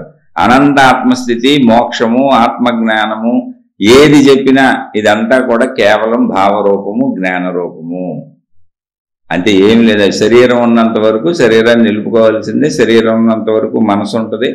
తదవసరమైన క్రియలు మనసు చేస్తూనే ఉంటుంది. దానికి శరీరం ఉందన్న గుర్తుంటుంది, పేరు గుర్తుంటుంది, ఊరు గుర్తుంటుంది, ఎక్కడున్నాం గుర్తుంటుంది, అన్నీ గుర్తుంటాయి. కానీ ఇంద్రియముల కోరికలు ఇవి లేకపోతే నేను ఉండలేననే వ్యసనములు ఏమి ఉండవు. తన బ్రతుకుకు అవసరం, శరీర నిలుపుదలకు ఏం అవసరం అవి మాత్రమే ఉంటాయి. మిగిలిన జ్ఞానం అంతా గుర్తుంటుంది. ఇప్పుడు నాకు గుర్తు లేకపోతే నేను ఈ జ్ఞానం మాట్లాడలేనుగా. ఇదంతా మనసులోనే ఉంది. కానీ ఇది కర్మ కాదు. ఈ జ్ఞానం చెప్పినా చెప్పకపోయినా నాకు వచ్చిన ప్రాబ్లం లేదు, నష్టం లేదు, లాభం లేదు. ఈ జ్ఞానం ఇప్పుడు మీరు వింటున్నారు, అది కూడా కర్మ కాదు. ఈ జ్ఞానం విన్నా వినకపోయినా మీకు వచ్చిన నష్టం లేదు, లాభం లేదు. వింటే ఏదన్నా కొంచెం మానసిక ప్రశాంతత వస్తే కర్మ ఆగుద్ది ఇంకా మీకు. అలాగే నాకు కూడా మీకు చెప్పి కొంచెం మానసిక ప్రశాంతత వస్తే కర్మ ఆగుద్ది నాకు. కర్మ ఆగేటప్పుడు నష్టమే ఉంది అందులో. కర్మ సాగేదేంటి? శరీరం కోసం, మనసు కోసం. అందుకని కర్మలో అకర్మ, అకర్మలో కర్మ. ఇది జీవన్ముక్త స్థితి. ఆ స్థితిని తెలుసుకో. అది తెలుసుకోవాలంటే పంచేంద్రియముల పంచభూతాత్మకమైనటువంటి శరీరం నేను కాదని తెలుసుకో అని అష్టావక్ర మహాముని మన జనక మహారాజుకి 2వ శ్లోకంలో చెప్పారు. మరి నీ పంచభూతాత్మకమైన శరీరం నేను కాదు అంటే ఎవరు నేను అంటే నువ్వు చిద్రూపమైన సాక్షివి. అదే శరీరంలో నువ్వు సాక్షిగా ఉన్నావు. ఏంటి సాక్షి? మనసు సాక్షి కాదు. మనసు శరీరంతో ఏర్పడినటువంటి సంబంధాల వలన కలిగిన జ్ఞాపకాల పోగు. దాంట్లో కోరికలు ఉన్నాయి, అన్నీ ఉన్నాయి. కాబట్టి అది మనసు. సాక్షి ఏంటి? వీటిని అన్నింటినీ గమనిస్తూ ఈ అన్ని కదలికలకు ఆధారంగా ఉండి కదులు నువ్వు ఎలా వాడుకుంటే అలా ఇల్లని అన్నింటినీ చూస్తూ అన్నింటికీ జీవాన్ని ఇస్తున్నటువంటి జీవశక్తివి. చిద్రూపము నువ్వు. చిద్రూపం అంటే దానికి రూపం ఉందంటే రూపం లేదు, చైతన్య శక్తివి. ఏంటండి ఆ చైతన్యం అంటే? చైతన్యం అంటే అసలు ఏంటి? ఆ శక్తి అంటే ఏంటి అన్నారు అనుకోండి. అలా కళ్ళు మూసుకు కూర్చోండి, ప్రశాంతంగా కళ్ళు మూసుకు కూర్చోండి. ఒక్కసారి మీరు ఎక్కడుంటే అక్కడ కళ్ళు మూసుకు అలా ఉండుకోండి. మీరు కూర్చోని నుంచొని జస్ట్ ఊరుకుని 1 నిమిషం అలా కళ్ళు మూసుకుంటుకోండి. ప్రమాదం లేని ప్లేస్లో ఉండండి. అలా ఉండి లేదా ప్రశాంతంగా కూర్చొని కళ్ళు మూసుకోండి. 1 సెకండ్ విశ్రాంతిగా ఉండండి, ఏ ఆలోచన చేయకుండా. నేను అన్న భావన మీ లోపల కలుగుతూ ఉంటుంది. చూడండి ఎక్కడ కలుగుతుందని ఎతక్కండి. జస్ట్ ఊరుకునే ఆ భావన, శరీర భావన వదిలేయండి. అదొక ఎరుక. ఉన్నాను అన్న ఎరుక, మెలకువలో ఉన్నాను అన్న ఎరుక. ఒక ఎరుక ఉంది అక్కడ. ఆ ఎరుక సాక్షి అన్నిటికీ. శరీరానికి సాక్షి, మనసుకు సాక్షి, బుద్ధికి సాక్షి, మొత్తం అన్ని కదలికలకి అది సాక్షి. ఆ సాక్షివి నువ్వు. ఆ సాక్షి చైతన్యాన్ని ఉపయోగించుకుని మళ్ళీ ఇవన్నీ పనిచేస్తున్నాయి. నువ్వు సాక్షిగా ఉండు అంటే ఇక్కడ సాక్షివి నువ్వు అని చెబుతున్నప్పుడు ఆయన ఏంటంటే ఈ సాక్షి చైతన్యాన్ని ఉపయోగించుకునే మనసు కదులుతుంది, బుద్ధి కదులుతుంది, అహంకారం కదులుతుంది, శరీరం కదులుతుంది. కానీ శరీరం శిథిలమైపోద్ది. నువ్వు ప్రయత్నిస్తే మనసు కూడా శిథిలమైపోద్ది. మనసును నువ్వు నిర్మూలించేయచ్చు ప్రయత్నించుకుంటే. మనసు ఎప్పుడైతే నిర్మూలనం అయిందో నీకు ఇంకా బుద్ధి అహంకారంతో పనే లేదు. మనసు నిర్మూలనం అయిన చోట బుద్ధి అహంకారం నిర్మూలనం అయిపోతాయి. అప్పుడు ఏమైంది? మనసు నిర్మూలనం అంటే ఏంటి? స్వచ్ఛ మనసు ఉంది. ఆ స్వచ్ఛ మనసే ఎరుక, అదే ఆత్మశక్తి. అలా నువ్వు శరీరము మనస్సు అనే భావాలను వదిలి వాటన్నింటికీ మూలంగా కదులుతున్నటువంటి సాక్షీభూత శక్తిని గుర్తించు.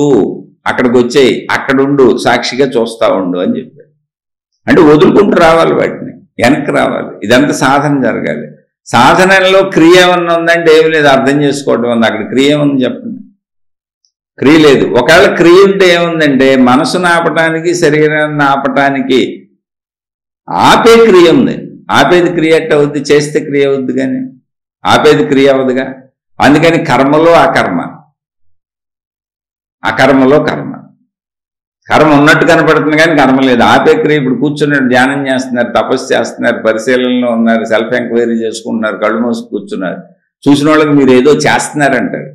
ఏమండి ఆమె ఏం చేస్తుంది, ఈయన ఏం చేస్తున్నాడు అని అడిగేమనుకో, ధ్యానం చేస్తున్నారండి, తపస్సు చేస్తున్నారండి, ఆధ్యాత్మిక సాధనలు చేసుకుంటున్నారండి అని క్రియాత్మకంగా చెబుతాం. కానీ వాళ్ళు అక్కడ ఏం చేయట్లే, శరీరం కదపట్లే, మనసు కదపట్లే, కదలికలను ఆపే ప్రయత్నం చేస్తున్నారు. అంటే కర్మలో అకర్మని ప్రయత్నిస్తున్నారు, అకర్మలో కర్మని ఇముడుస్తున్నారు. ఇది మోక్షానికి దారి. మీకు అర్థం కాకపోతే మళ్ళీ ఏదైనా ప్రశ్న రూపంలో అడగండి, మాట్లాడుకుందాం. అందుకని ఇక్కడ తెలుసుకో అనే పదాన్ని వాడారు ఆయన. విద్ధి అంటే తెలుసుకో, విద్ అంటే తెలుసుకొనుట. వేదములు అంటారు చూసారా, వేదములనే ఈ విద్ అనే దాని నుంచే వచ్చినాయి. వేదములు అంటే తెలుసుకొనదగినవి, తెలుసుకోవలసినవి, అందరూ తెలుసుకోవలసినవి అని అంటే. అందుకని తెలుసుకో, ఇక్కడ తెలుసుకోవటమే ఉంటుంది తప్ప కర్మ ఉండదు. కర్మకి వెళ్ళావా అది ఇంకోటి అయిపోద్ది, వందల వేల రకాలుగా అయిపోద్ది. అవతే అవనే ఉండే, ఆ తప్పని నేను అంటలా. అందులోకి వెళ్ళి అవన్నీ చేసి తెలుసుకొని, ఇప్పుడు ఈ కర్మల్లోకి వెళ్ళిన వాళ్ళందరూ కూడా అనేక శారీరక మానసిక అనారోగ్యాలకు గురయ్యారు. ప్రపంచంలో వాళ్ళ మీద ఎన్నో రైవలరీలు తెచ్చుకున్నారు, అంత డబ్బులు పోగేశారు, ఇన్ని వేలతో ఆశ్రమాలు కట్టారని వాళ్ళ మీద వ్యతిరేక వర్గాలు ప్రచారాలు బోల్డ్ ఉన్నాయి, వాళ్ళకి నెగిటివిటీ ఉంది, వాళ్ళ మీద విమర్శలు బోల్డ్ ఉన్నాయి, బోల్డ్ డబ్బులు సంపాదించారు, బోల్డ్ వేల వేల ఎకరాల్లో ఆశ్రమాలు కట్టారు. ఎంత మంచి చేశారో అంతకంటే ఎక్కువ చెడు పేరు వాళ్ళు తెచ్చుకున్నారు. అలానే వాళ్ళు పొగిడేటువంటి వాళ్ళ వెనక ఫాలోయర్స్ ఉంటారు. మంచి చెడులు రెండు ఎప్పుడు ఉంటాయి. నువ్వేం చేసినా నువ్వు కాయిన్కి ఒకవైపే చేస్తావు, కాయిన్కి రెండో వైపు దాని అంతటా అది ఆటోమేటిక్గా జరిగిపోద్ది. ఎందుకనంటే కర్మకే ఫలితం ఉన్నది, ఫలితాన్ని నువ్వు ఆపలేవు. కర్మలో నువ్వు ఏ ఉద్దేశంతో మొదలుపెట్టినా అది ఇంకోటి అవుతుంది. ఒకటి అనేకం అవటమే సృష్టి ధర్మం, అనేకాన్ని ఏకం చేయటమే మోక్షం. నువ్వు కర్మ మొదలు పెడితే అనేకం అయిపోద్ది. కర్మ అంటేనే అనేకం అంటే మళ్ళీ నువ్వు అనేకంలోకి వెళ్ళిపోతున్నావు. కాదు, అనేకాన్ని ఏకం చేయటం మోక్షం. అందుకని అనేకాన్ని ఏకం చేయటం అర్థం చేసుకోవటమే తప్ప మొత్తాన్ని కలిపేసి ఒక ముద్దలాగా పిండిలాగా పిండిని కలిపేసి నీళ్ళు వేసేసి గోధుమ పిండి ముద్ద చేసినట్టు ఏం కుదరదు. ఇక్కడ శరీరాలు ప్రపంచం అంతా కలిసిపోదు. భావంలో ఏకత్వ భావాన్ని పొందుతావు. అనేకంలోంచి నువ్వు ఏకత్వ భావంలోకి వచ్చేసి నువ్వు కదలకుండా ఉంటావు. కదిలేదు కదులుతుంది, దానికి గొడవ మనకు అనవసరం. నువ్వు కదలవు, నీకు కదలికలు ఉండవు, నువ్వు మోక్షాన్ని పొందుతావు. అందుకని అది తెలుసుకో. నువ్వు సాక్షి రూప చైతన్యాన్ని తెలుసుకో. తెలుసుకో అంటే ఏంటి? నువ్వు ఆ స్థితికి రా. ఆ స్థితికి రావాలంటే ఏం చేయాలి? మనలో సాక్షి రూప చైతన్యంగా ఉన్న ప్రాణశక్తి వలన శరీరం కదులుతుంది. శరీర కదలికల వలన మనసు ఏర్పడింది. అంటే ఇదే ప్రాణశక్తి వలన మనసు కదులుతుంది, దానివల్ల బుద్ధి కదులుతుంది, దానివల్ల అహంకారం కదులుతుంది. మొత్తం శరీరము, మొత్తం అహంకారం, బుద్ధి, మనసు కదలికలన్నీ కూడా ఈ శక్తి వలన. ఈ కదలికలన్నింటినీ దాటుకుంటూ వస్తే శక్తి మిగులుద్ది, అదే చిద్రూప శక్తి. ఈ శక్తితో అన్నిటినీ సాక్షిగా చూడు, అంటుకోబాక అని చెప్పారు. అది సాక్షితత్వం. అక్కడి నుంచి వెనక్కి వచ్చాయి సాక్షితత్వం. కర్మలో అకర్మ, అకర్మలో కర్మ ఇముడ్చు, అదే సాక్షితత్వం. దాన్ని ఇందులో చెప్పారు. మీకు ఏమైనా సందేహం వస్తే మళ్ళీ మాట్లాడుకుందాం. చక్కగా దీన్ని అర్థం చేసుకోండి. ఏదో నా పరిమిత బుద్ధికి, ఒక సామాన్య బుద్ధికి నాకు తెలిసినంత ఏదో చెప్పాను. ఒకవేళ నేను చెప్పిన దాంట్లో ఏమైనా తప్పులు ఉంటే దయచేసి నేను క్షమించండి. ఏమైనా మీకు అర్థమైంది ఉంటే మీరు సాధన చేసుకొని చక్కగా మీరు హాయిగా శాంతిగా ప్రశాంతంగా బతకండి. మరలా మరొక కొత్త శ్లోకంతో కలుసుకుందాం.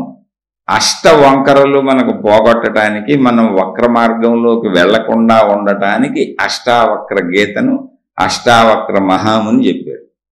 నాయన, నీకు 8 రకాలుగా నువ్వు వక్ర మార్గంలోకి వెళ్ళే అవకాశం ఉంది. నీవు 8 రకాలుగా వక్ర మార్గంలోకి వెళ్లకుండా నిన్ను నుంచి ఏక మార్గంలోకి తీసుకొస్తాను. మోక్షము, ఆత్మసాక్షాత్కారము, ఆత్మశక్తి అనేటువంటి ఏకత్వంలోకి నిన్ను తీసుకొస్తాను.